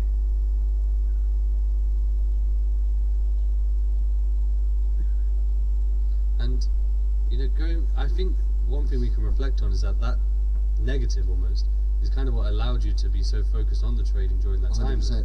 So then, if it wasn't for that, you might not be where you are today. 100%. And again, like, I thank God for everything He's done. Because obviously, when I'm in pain, I'm like, why? Why me? You know what I mean? Like, I don't even do anything to begin with. You know, I just stay home and I play video games. You know what I mean? And I literally have to thank Him for putting me in the position that I'm at today. Because I don't even know if I would have gotten sick if I'd be here today. Definitely. And then when you see a lot of traders nowadays, as you can imagine, the space has changed so much over the years. Every huge. year it's just growing and growing and growing. And COVID probably, I think, put it onto steroids itself. Like, Yeah, for Just sure. exploded. I remember being at the summit speaking to so many people. I started during COVID. Exactly, yeah. The majority of people just started in COVID, and it's crazy. And so when you've observed the space and how it's grown in this way, and is there trends that you recognize within traders? I've recognized that a lot of traders aren't, as you said, that you were committed every single day.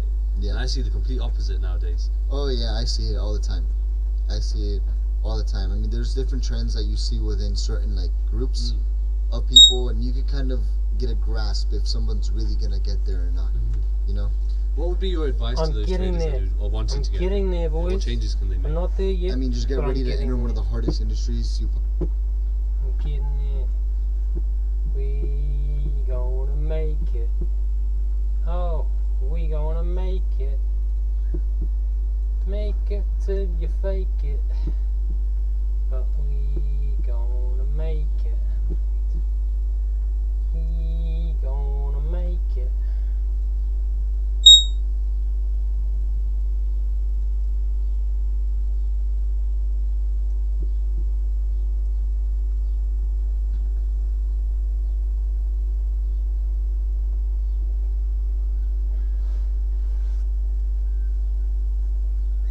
We gonna make it. 'Cause I can't afford not to.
Fuck, my feet hurt.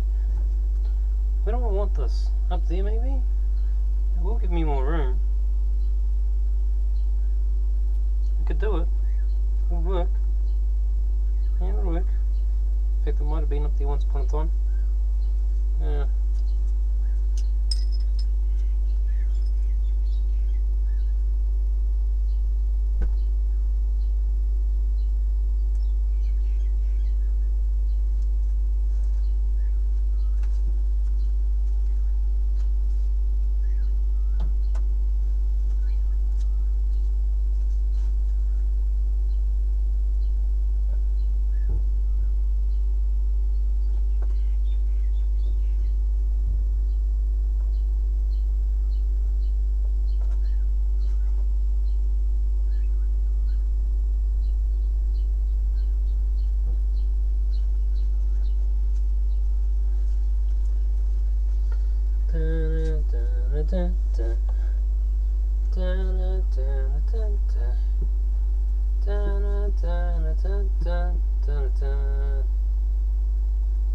Really? Is that instant?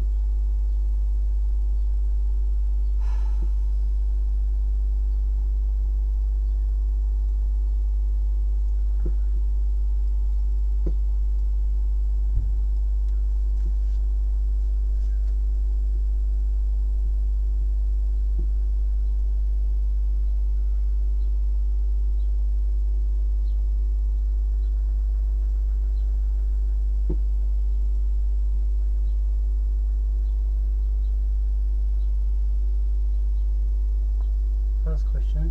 Why do I buy an up and it's a down?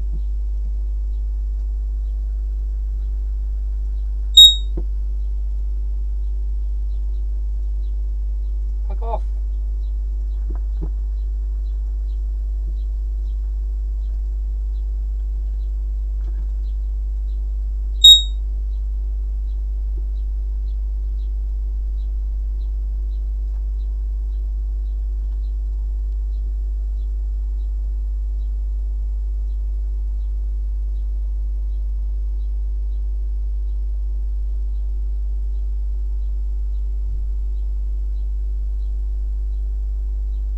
Possibly can. It's not easy. It's not a get rich quick scheme, and you have to literally give it every single ounce of your blood, sweat, and tears if you really want to be successful. Because there's different types of success, and depending on the individual, you know, that's up to them what they determine success actually is.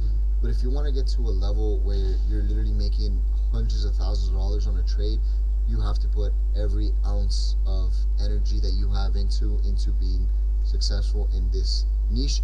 The way I would look at it is, again, like, look at it as getting a regular college degree. Don't think you're going to be successful in 2 years. Don't set expectations. Don't set time on yourself when you should be successful, right? Look at it from a 5-year standpoint. Because what kept me going, honestly, was I would always tell myself the only traders that fail are the ones that quit, right? So if I stayed in the industry for the next 5 years and I give it everything I have, I'd be way better off where I was a year ago. Because you could lose money consistently for the first 4 years, but maybe on that 4th year, 6 months in, you find consistent profitability, and within the next few months you make all of those losses back plus way more. And again, like, trading is a skill set that once you understand it, because you can never master it, once you understand it and you know how to maneuver around trading and the trading psychology and the different ways in the markets, there's really no cap on your income. And you have to understand, like, trading income also, for those of you guys that are watching, is not something that's always guaranteed. That's okay. You have to accept that. There could be months where you lose money, there could be months where you break even, there could be months where you make a little bit of money, there could be months where you make tons of money, right? So you also have to accept that as well. And then again, like, the most important thing is not being in a position where you're just trying to make a lot of money quickly. Because if you do that, you're just going to lose a lot of money quickly. And I would definitely say, last but not least, the only way you're going to get better at trading is by understanding and tracking your own performance. And that's literally what's going to excel you. If you could journal your trades and invest into a trading journal software to read your own performance, avoid making the same mistakes, because journaling is only going to allow you to pick up on those bad habits, to pick up on what mistakes you're making. By doing that and avoiding that, you're able to make tweaks to your system on either entries, stop loss methods, take profit methods, or even just your system in general. You're going to be able to excel a lot faster than what you think you're going to be able to accomplish. Definitely, and I think that's solid advice. Hopefully people take it on board and put it to action. And in regards to people trying to get funded, then, you know, and tackle the challenges, you know, it's a big thing right now, and probably only going to grow even more.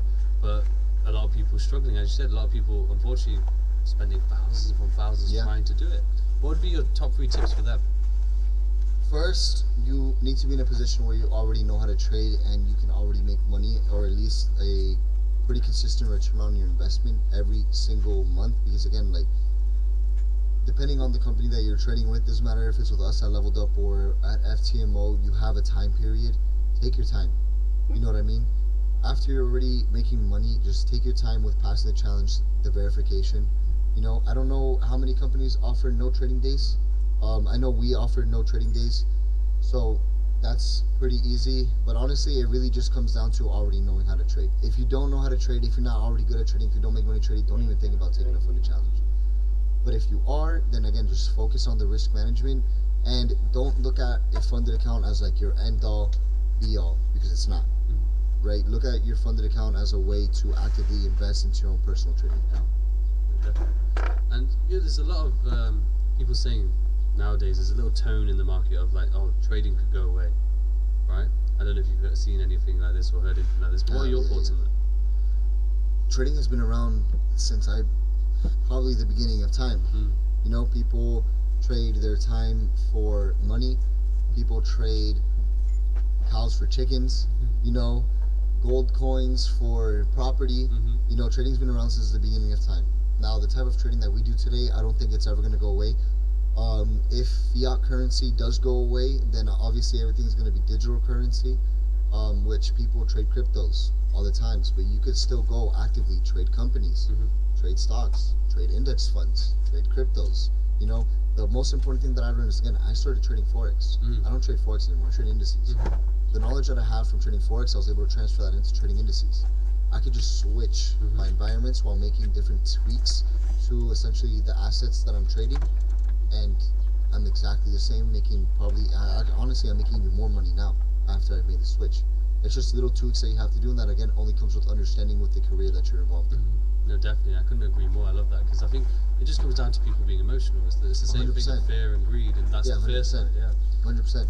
And in regards to, obviously, you've reached a very high level of success, and how do you keep yourself from getting complacent? How do you stay motivated? Honestly, now it's just like, well, first, I don't ever find myself in a position where I'm like, I'm good here, I'm done. You know, the more money I have, it's just the more peace of mind that I have for me and my family. Now, my motivation today is my family, to continue to push me forward, to continue to be able to provide the best quality of life that I can for my family. That's one thing that people probably don't understand, is like, having more money isn't automatically going to make you happier, but the higher quality of a life you have will make you happier. You know, so that's one thing that keeps me motivated, honestly, and just keeps me pushing. Amazing to hear. And one last question, and then I'll do a quick fire question, which is the last question being, you said last year about the partying, right? Was there a correlation between the lifestyle outside of the charts and the results on the charts? 100%.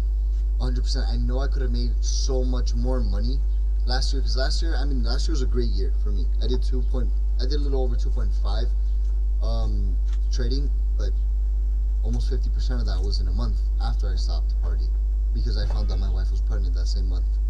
You know, the motivation. Right? Yeah. I found out my wife was pregnant that same exact month. That's where I had my first 7-figure month in trading.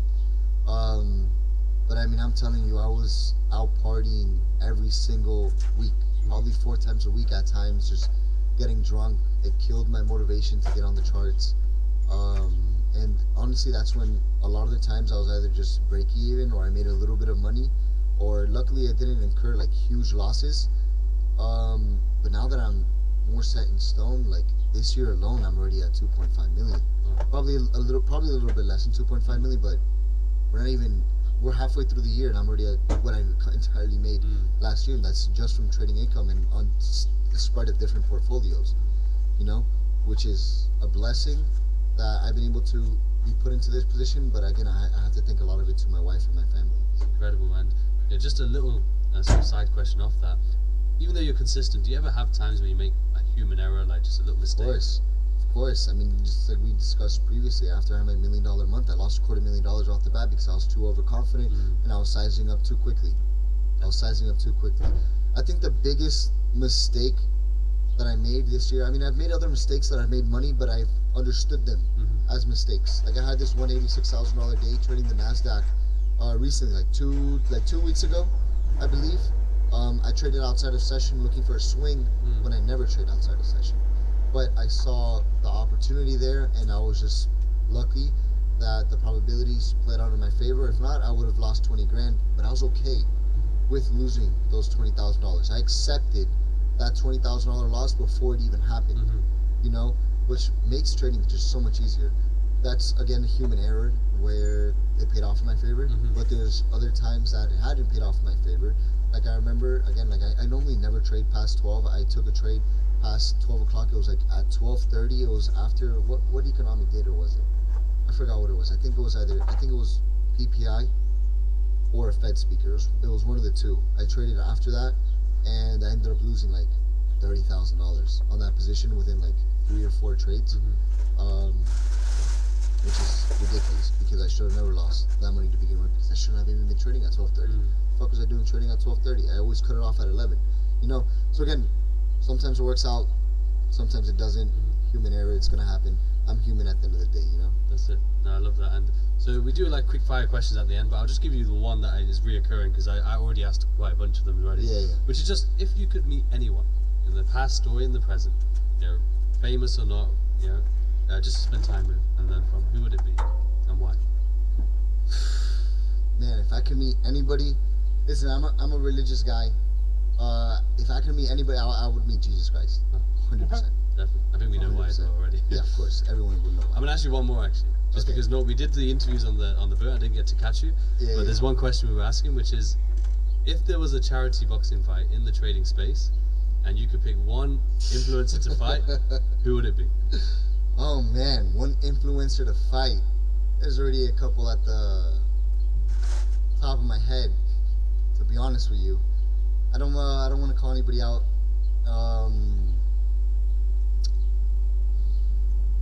Man, It's the one question that's going to stop. The one question. It could be a friend. It's for charity at the end of the day. For charity, I don't know, I'm looking around, yeah. You know what? If it's for charity, I would have a friendly sparring match with my boy AB. Maybe, yeah. Yeah. There we go. my boy We got AB. it. That was a hard one. That was the hardest question of the thing. That was a hard one. I had some real answers to it, but I know. Yeah. This is the thing with the trading space. This is why we need it. I think it will help the trading space. You know? I think it will people help have told me that before too. Like, let's set it Honestly, up. we're gonna do it. This is That'd why I'm be asking the crazy. question, because I'm planting the seeds around. But Raul, thank you very much for No, thank hosting you so us. much. Thank you for your time, and I'll make sure your links are in the description below as well. Thank you so much. I appreciate it. It was an honor being on here. No, it was my honor completely. But thank you everyone. Make sure you subscribe. Let us know your biggest takeaway in the comments below. And until next time, take care.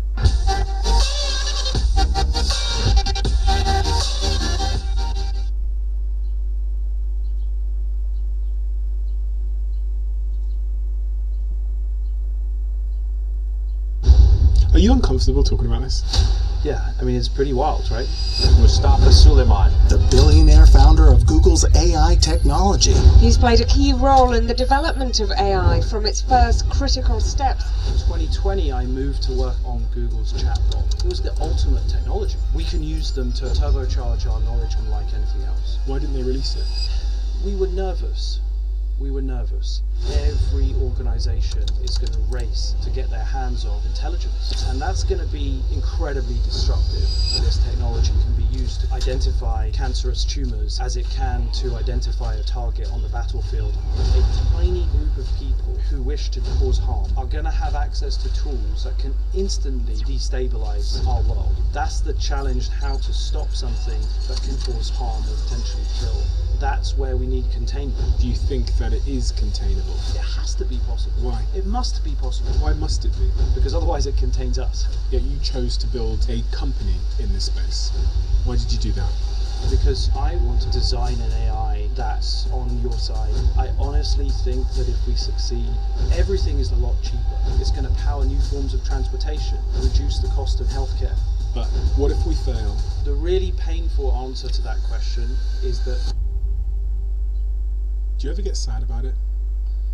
yeah, it's intense. I think this is fascinating. I looked at the back end of our YouTube channel, and it says that since this channel started, 69.9% of you that watch it frequently haven't yet hit the subscribe button. So, I have a favour to ask you. If you've ever watched this channel and enjoyed the content, if you're enjoying this episode right now, please can I ask a small favour? Please hit the subscribe button. Helps this channel more than I can explain, and I promise, if you do that, to return the favour, we will make this show better and better and better and better and better. That's the promise I'm willing to make you if you hit the subscribe button. Do we have a deal?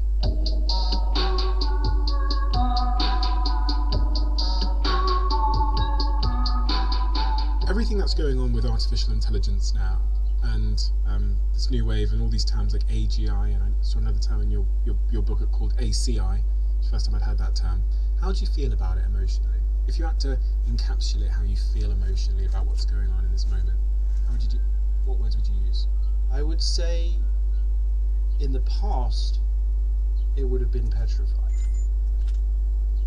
And I think that over time, as you really think through the consequences and the pros and cons and the trajectory that we're on, you adapt and you understand that actually there is something incredibly inevitable about this trajectory, and that we have to wrap our arms around it and guide it and control it as a collective species, as humanity.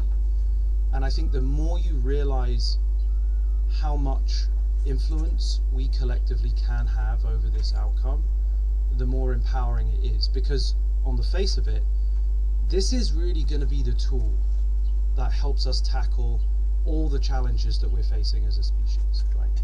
We need to fix water desalination. We need to grow food 100x cheaper than we currently do.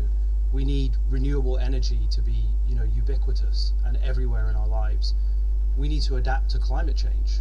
Everywhere you look, in the next 50 years, we have to do more with less. And there are very, very few proposals, let alone practical solutions for how we get there. Training machines to help us as aides, scientific research partners, inventors, creators is absolutely essential.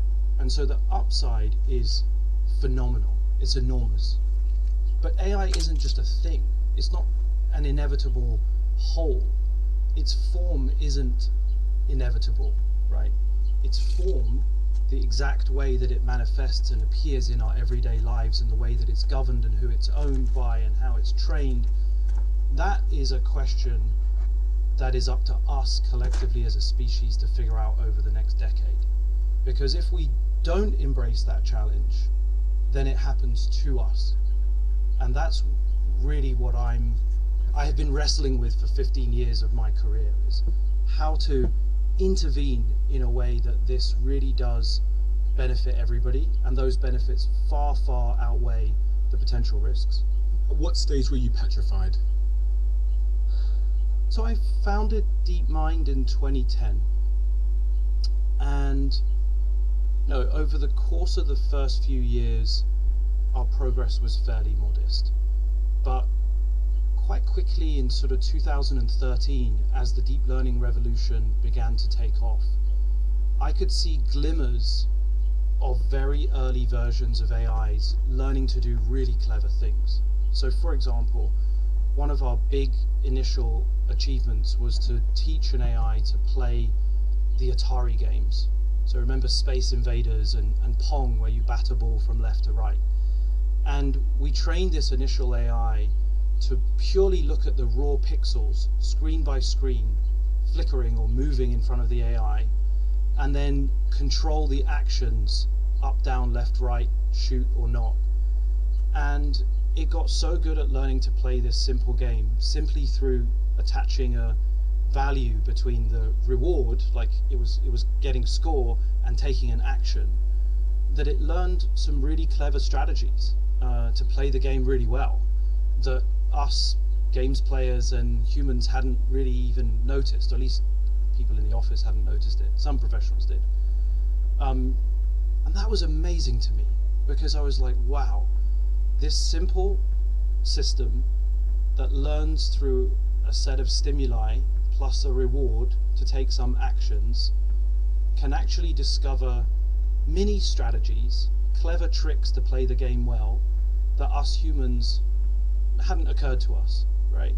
And that to me is both thrilling, because it presents the opportunity to invent new knowledge and advance our civilization. But of course, in the same measure, is also petrifying.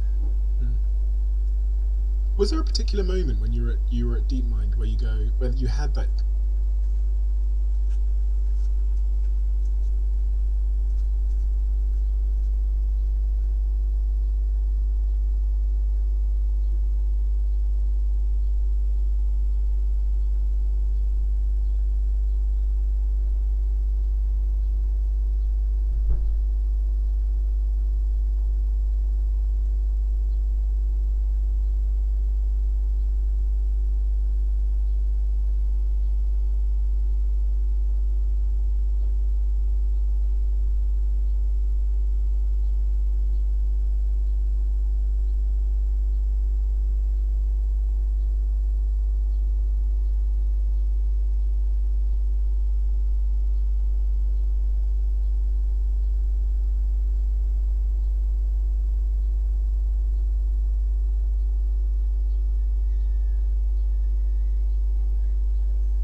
eureka moment, like a day, when something happened and it caused that epiphany, I guess?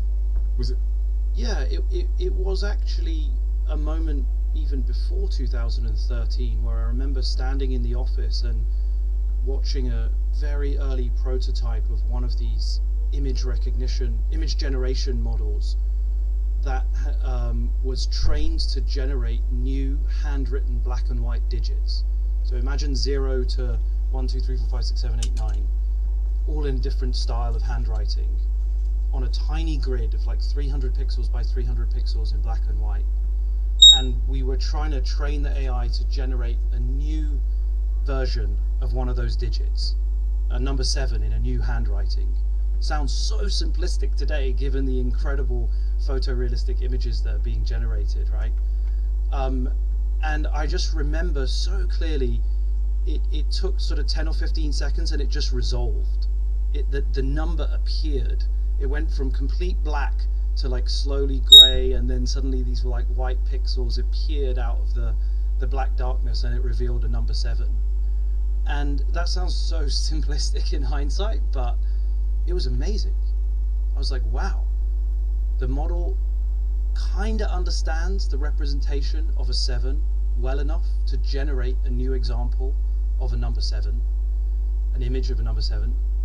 You know, and you roll forward 10 years and our predictions were correct. In fact, it was quite predictable in hindsight, the trajectory that we were on. More compute plus vast amounts of data has enabled us within a decade to go from predicting black and white digits, generating new versions of those images, to now generating unbelievable photorealistic, not just images, but videos, novel videos, with a simple natural language instruction or a prompt. What has surprised you? You said you referred to that as predictable, but what has surprised you about what's happened over the last decade? So, I think what was predictable to me back then was the generation of images and of audio, because the structure of an image is locally contained. So pixels that are near one another create straight lines and edges and corners, and then eventually they create eyebrows and noses and eyes and faces and entire scenes. And I could just intuitively, in a very simplistic way, I could get my head around the fact that, okay, well, we're predicting these number 7s. You can imagine how you then can expand that out to entire images, maybe even to videos, maybe, you know, to audio too. You know, what I said, you know, a couple seconds ago is connected in phoneme space in the spectrogram. But what was much more surprising to me was that those same methods for generation applied in the space of language. You know, language seems like such a different abstract space of ideas. When I say, like, the cat sat on the, most people would probably predict mat, right? But it could be table, car, chair, tree, could be mountain, cloud. I mean, there's a gazillion possible next word predictions. And so the space is so much larger, the ideas are so much more abstract. I just couldn't wrap my intuition around the idea that we would be able to create the incredible large language models that you see today. Your ChatGPTs. ChatGPT, the Google's Bard, Inflection, my new company, has an AI called Pi.ai, which stands for Personal Intelligence, and it's as good as ChatGPT, but much more emotional, empathetic, and kind. So it's just super surprising to me that just growing the size of these large language models, as we have done, by 10x every single year for the last 10 years, we've been able to produce this. And that's just an amazingly large number. If you just kind of pause for a moment to grapple with the numbers here. In 2013, when we trained the Atari AI that I mentioned to you at DeepMind, that used 2 petaflops of computation. So peta, P-E-T-A, stands for 1,000,000 billion calculations. A flop is a calculation. So 2 million billion, right? which is already an insane number of calculations. Lost me at 2. It's totally crazy. Yeah, just 2 of these units that are already really large. And every year since then, we've 10x'd the number of calculations that can be done, such that today, the biggest language model that we train at Inflection uses 10 billion petaflops. So 10 billion million billion calculations. I mean, it's just unfathomably large number. And what we've really observed is that scaling these models by 10x every single year produces this magical experience of talking to an AI that feels like you're talking to a human that is super knowledgeable and super smart. There's so much that's happened in public conversation around AI, and there's so many questions that I have. I've been speaking to a few people about artificial intelligence to try and understand it, and I think where I am right now is I feel quite scared. But when I get scared, it's not the type of scared that makes me anxious. It's not like an emotional scared. It's a very logical scared. It's my very logical brain hasn't been able to figure out how the inevitable outcome that I've arrived at, which is that humans become the less dominant species on this planet, how that is to be avoided in any way. The first chapter of your book, The Coming Wave, is titled appropriately to how I feel. Containment is not possible. You say in that chapter, the widespread emotional reaction I was observing is something I've come to call the pessimism aversion trap. Correct. What is the pessimism aversion trap? Well, so all of us, me included, feel what you just described when you first get to grips with the idea of this new coming wave. It's scary, it's petrifying, it's threatening. Is it going to take my job? Is my daughter or son going to fall in love with it? You know, what does this mean? What does it mean to be human in a world where there's these other human-like things that aren't human? How do I make sense of that? It's super scary. And a lot of people over the last few years, I think things have changed in the last 6 months, I have to say, but over the last few years, I would say the default reaction has been to avoid the pessimism and the fear, right? To just kind of recoil from it and pretend that it's like either not happening or that it's all going to work out to be rosy, it's going to be fine, we don't have to worry about it. People often say, well, we've always created new jobs. We've never permanently displaced jobs. We've only ever seen new jobs be created. Unemployment is at an all-time low, right? So there's this default optimism bias that we have. And I think it's less about a need for optimism and more about a fear of pessimism.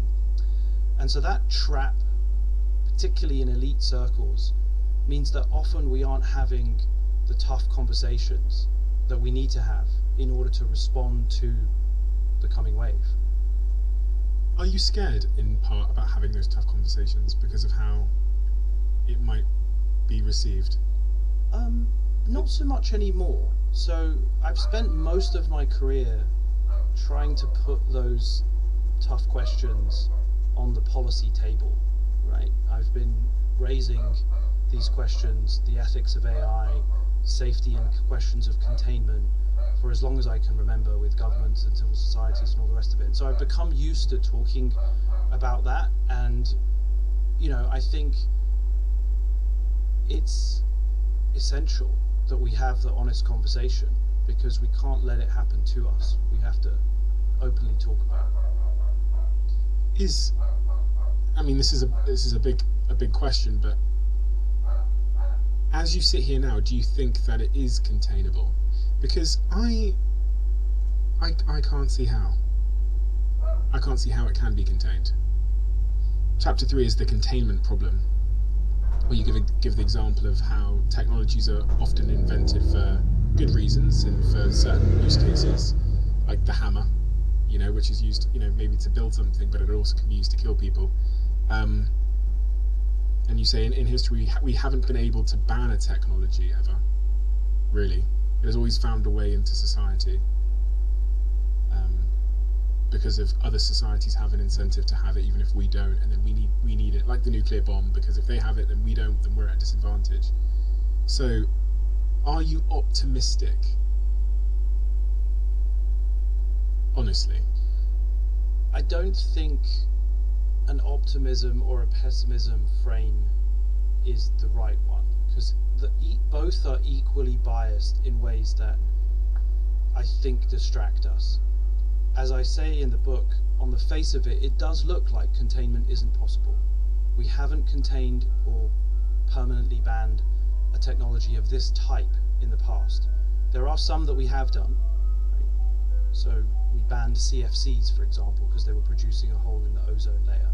We've banned certain weapons, chemical and biological weapons, for example, or blinding lasers. Believe it or not, there are such things as lasers that will instantly blind you. You know, so we have stepped back from the frontier in some cases, but that's largely where there's either cheaper or, you know, equally effective alternatives that are quickly adopted. In this case, these technologies are omni-use.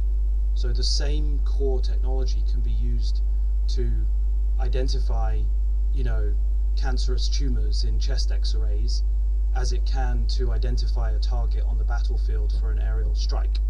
So that mixed use or omni-use is going to drive the proliferation, because there's huge commercial incentives, because it's going to deliver a huge benefit and do a lot of good. And that's the challenge that we have to figure out, is how to stop something which on the face of it is so good, but at the same time can be used in really bad ways too. Do you think we will? I do think we will. So I think that nation states remain the backbone of our civilization.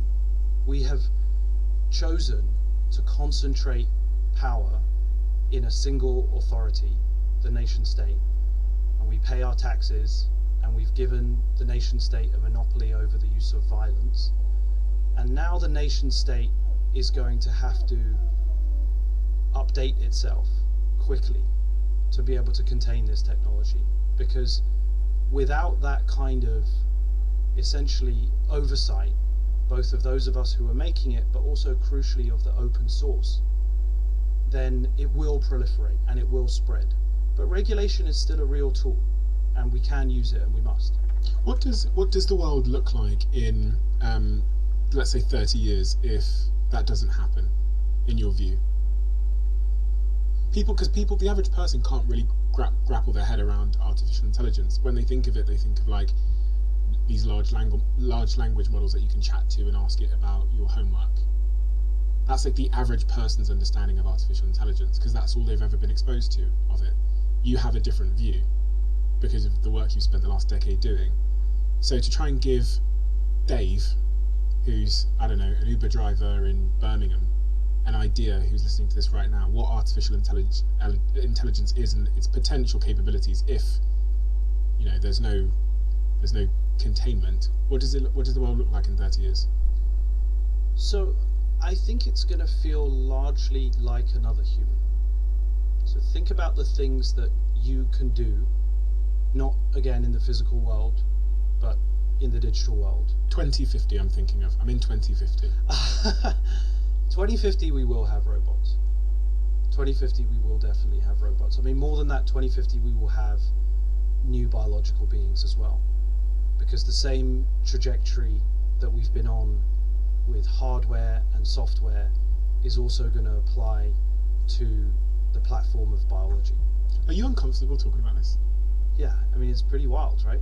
Yeah, I noticed you crossed your arms, and no, I always use that as a cue for someone when a subject matter is uncomfortable, and it's interesting because I know you know so much more than me, and about this, and I know you've spent way more hours thinking off into the future about the consequences of this. I mean, you've written a book about it, so bloody hell, like you spent 10 years at the very DeepMind as one of the pinnacle companies, the pioneers in this whole space. So you know some stuff. And it's funny because when I watched an interview with Elon Musk, and he was asked a question similar to this. I know he speaks in certain tone of voice, but he said that he's gotten to the point where he thinks he's living in suspended disbelief. Where he thinks that if he spent too long thinking about it, he wouldn't understand the purpose of what he's doing right now. And he says that it's more dangerous than nuclear weapons, and that it's too late to stop it. There's one interview that's chilling, and I was filming Dragon's Den the other day, and I showed the Dragons the clip, I was like, look what Elon Musk said when he was asked about what advice he should give to his children in an inevitable world of artificial intelligence. It's the first time I've seen Elon Musk stop for like 20 seconds and not know what to say. Stumble, and then conclude that he's living in suspended disbelief. Yeah, I mean, I think it's a great phrase. That is the moment we're in. We have to, that's what I said to you about the pessimism aversion trap, we have to confront the probability of seriously dark outcomes, and we have to spend time really thinking about those consequences, because the competitive nature of companies and of nation states is going to mean that every organization is going to race to get their hands on intelligence. Intelligence is going to be a new form of capital, right? Just as there was a grab for land, or there's a grab for oil, there's a grab for anything that enables you to do more with less, faster, better, smarter, right? And we can clearly see the predictable trajectory of the exponential improvements in these technologies. And so we should expect that wherever there is power, there's now a new tool to amplify that power, accelerate that power, turbocharge it, right? And, you know, in 2050, if you ask me to look out there, I mean, of course it makes me grimace. That's why I was like, oh my God, it really does feel like a new species. And that has to be brought under control. We cannot allow ourselves to be dislodged from our position as the dominant species on this planet. We cannot allow that. You mentioned robots. So these are sort of adjacent technologies that are rising with artificial intelligence. Robots, you mentioned new biological species. Give me some light on what you mean by that. Well, so far the dream of robotics hasn't really come to fruition, right? I mean, we still have, the most we have now are sort of drones and a little bit of self-driving cars, but that is broadly on the same trajectory as these other technologies. And I think that over the next 30 years, you know, we are going to have humanoid robotics. We're going to have, you know, physical tools within our everyday system that we can rely on, that will be pretty good, to do many of the physical tasks. And that's a little bit further out, because I think there's a lot of tough problems there, but it's still coming in the same way. And likewise with biology, you know, we can now sequence a genome for 1/1,000,000th of the cost of the first genome, which took place in 2000, so 20-ish years ago. The cost has come down by 1,000,000 times, and we can now increasingly synthesize, that is, create or manufacture new bits of DNA, which obviously give rise to life in every possible form. And we're starting to engineer that DNA to either remove traits or capabilities that we don't like, or indeed to add new things that we want it to do. We want, you know, fruit to last longer, or we want meat to have higher protein, etc., etc. Synthetic meat to have higher protein levels. And what's the implications of that?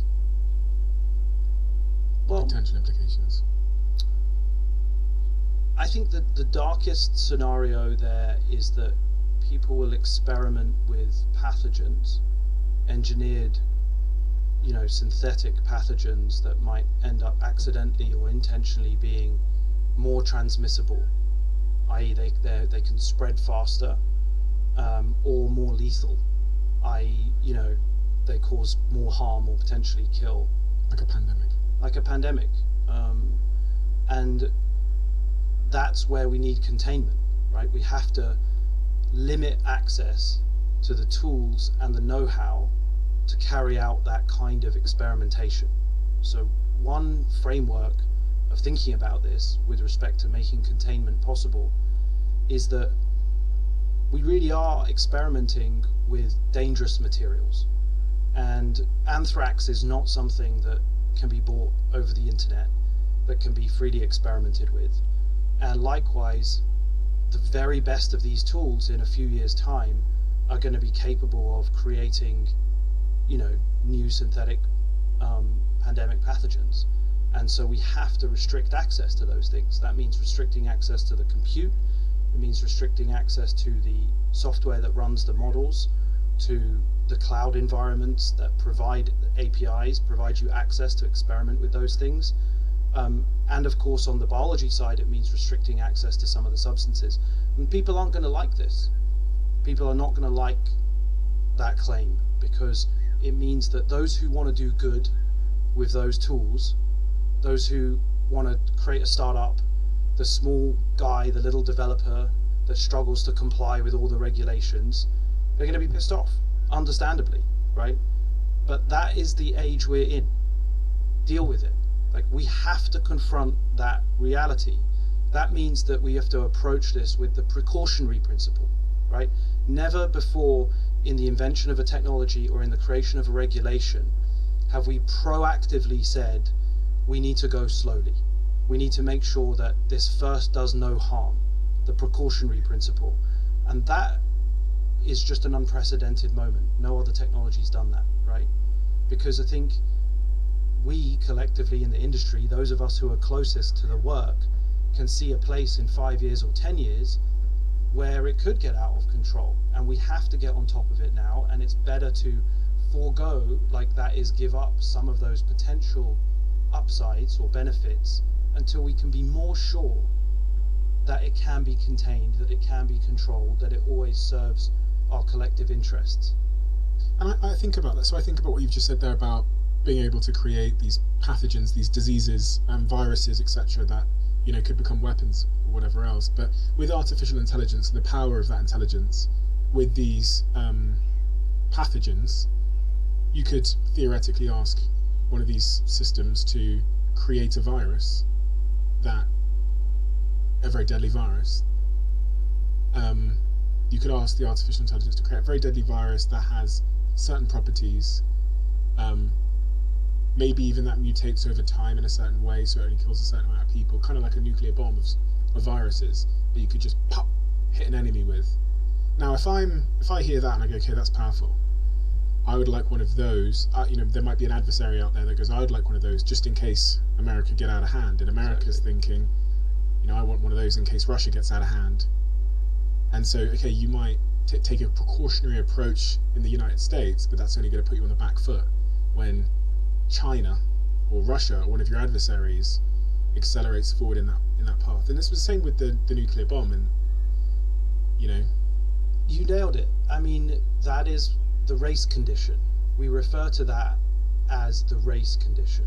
The idea that if I don't do it, the other party is going to do it, and therefore I must do it. But the problem with that is that it creates a self-fulfilling prophecy. So the default there is that we all end up doing it. And that can't be right, because there is a opportunity for massive cooperation here. There's a shared that is between us and China and every other quote-unquote them or they or enemy that we want to create. We've all got a shared interest in advancing the collective health and well-being of humans and humanity. How well have we done at promoting shared interest? Well, in the development of technologies over the years, even at like a corporate level, even the Nuclear Non-Proliferation Treaty has been reasonably successful. There's only 9 nuclear states in the world today. We've stopped many, 3 countries actually gave up nuclear weapons because we incentivized them with sanctions and threats and economic rewards. Small groups have tried to get access to nuclear weapons and so far have largely failed. It's expensive though, right? Hard to, like uranium as a chemical, to keep it stable and to buy it and to house it. I mean, I could just put it in the shed. You certainly couldn't put it in a shed. You can't download uranium-235 off the internet. It's not available open source. That is totally true. So it's got different characteristics for sure. But a kid in Russia could, in his bedroom could download something onto his computer that's incredibly harmful in the artificial intelligence department, right? I think that will be possible at some point in the next 5 years. It's true, because there's a weird trend that's going on here. On the one hand, you've got the cutting edge AI models that are built by Google and OpenAI and my company Inflection, and they cost hundreds of millions of dollars, and there's only a few of them. But on the other hand, what was cutting edge a few years ago is now open source today.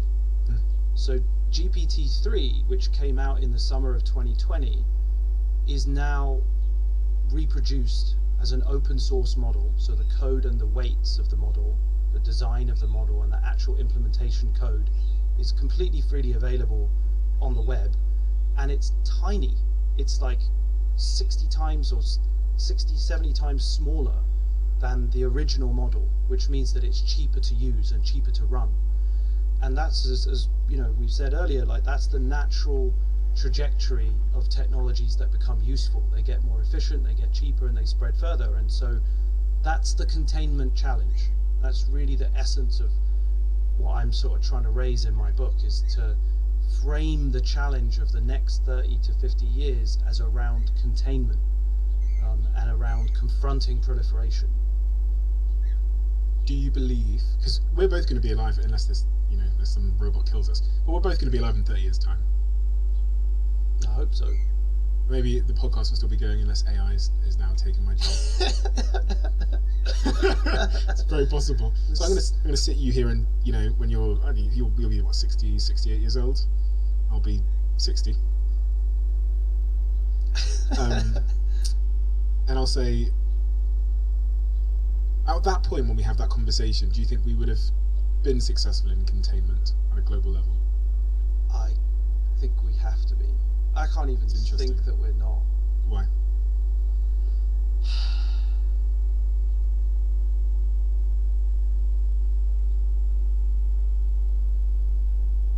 Because I'm fundamentally a humanist, and I think that we have to make a choice to put our species first. And I think that that's what we have to be defending for the next 50 years. That's what we have to defend, because look, it's certainly possible that we invent these AGIs in such a way that they are always going to be provably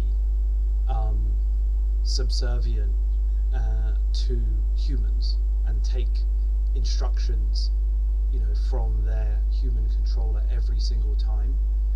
But enough of us think that we can't be sure about that, that I don't think we should take the gamble, basically. So that's why I think that we should focus on containment and non-proliferation, because some people, if they do have access to the technology, will want to take those risks, and they will just want to see like what's on the other side of the door, and they might end up opening Pandora's box, and that's a decision that affects all of us. And that's the challenge of the networked age. We live in this globalized world, and we use these words like globalization, and you sort of forget what globalization means. This is what globalization is. This is what a networked world is. It means that someone taking one small action can suddenly spread everywhere instantly, regardless of their intentions when they take the action. It may be, unintentional, like you say. Maybe that they weren't ever meaning to do harm. Well, I think I asked you when I said 30 years time. You said that there will be like human level in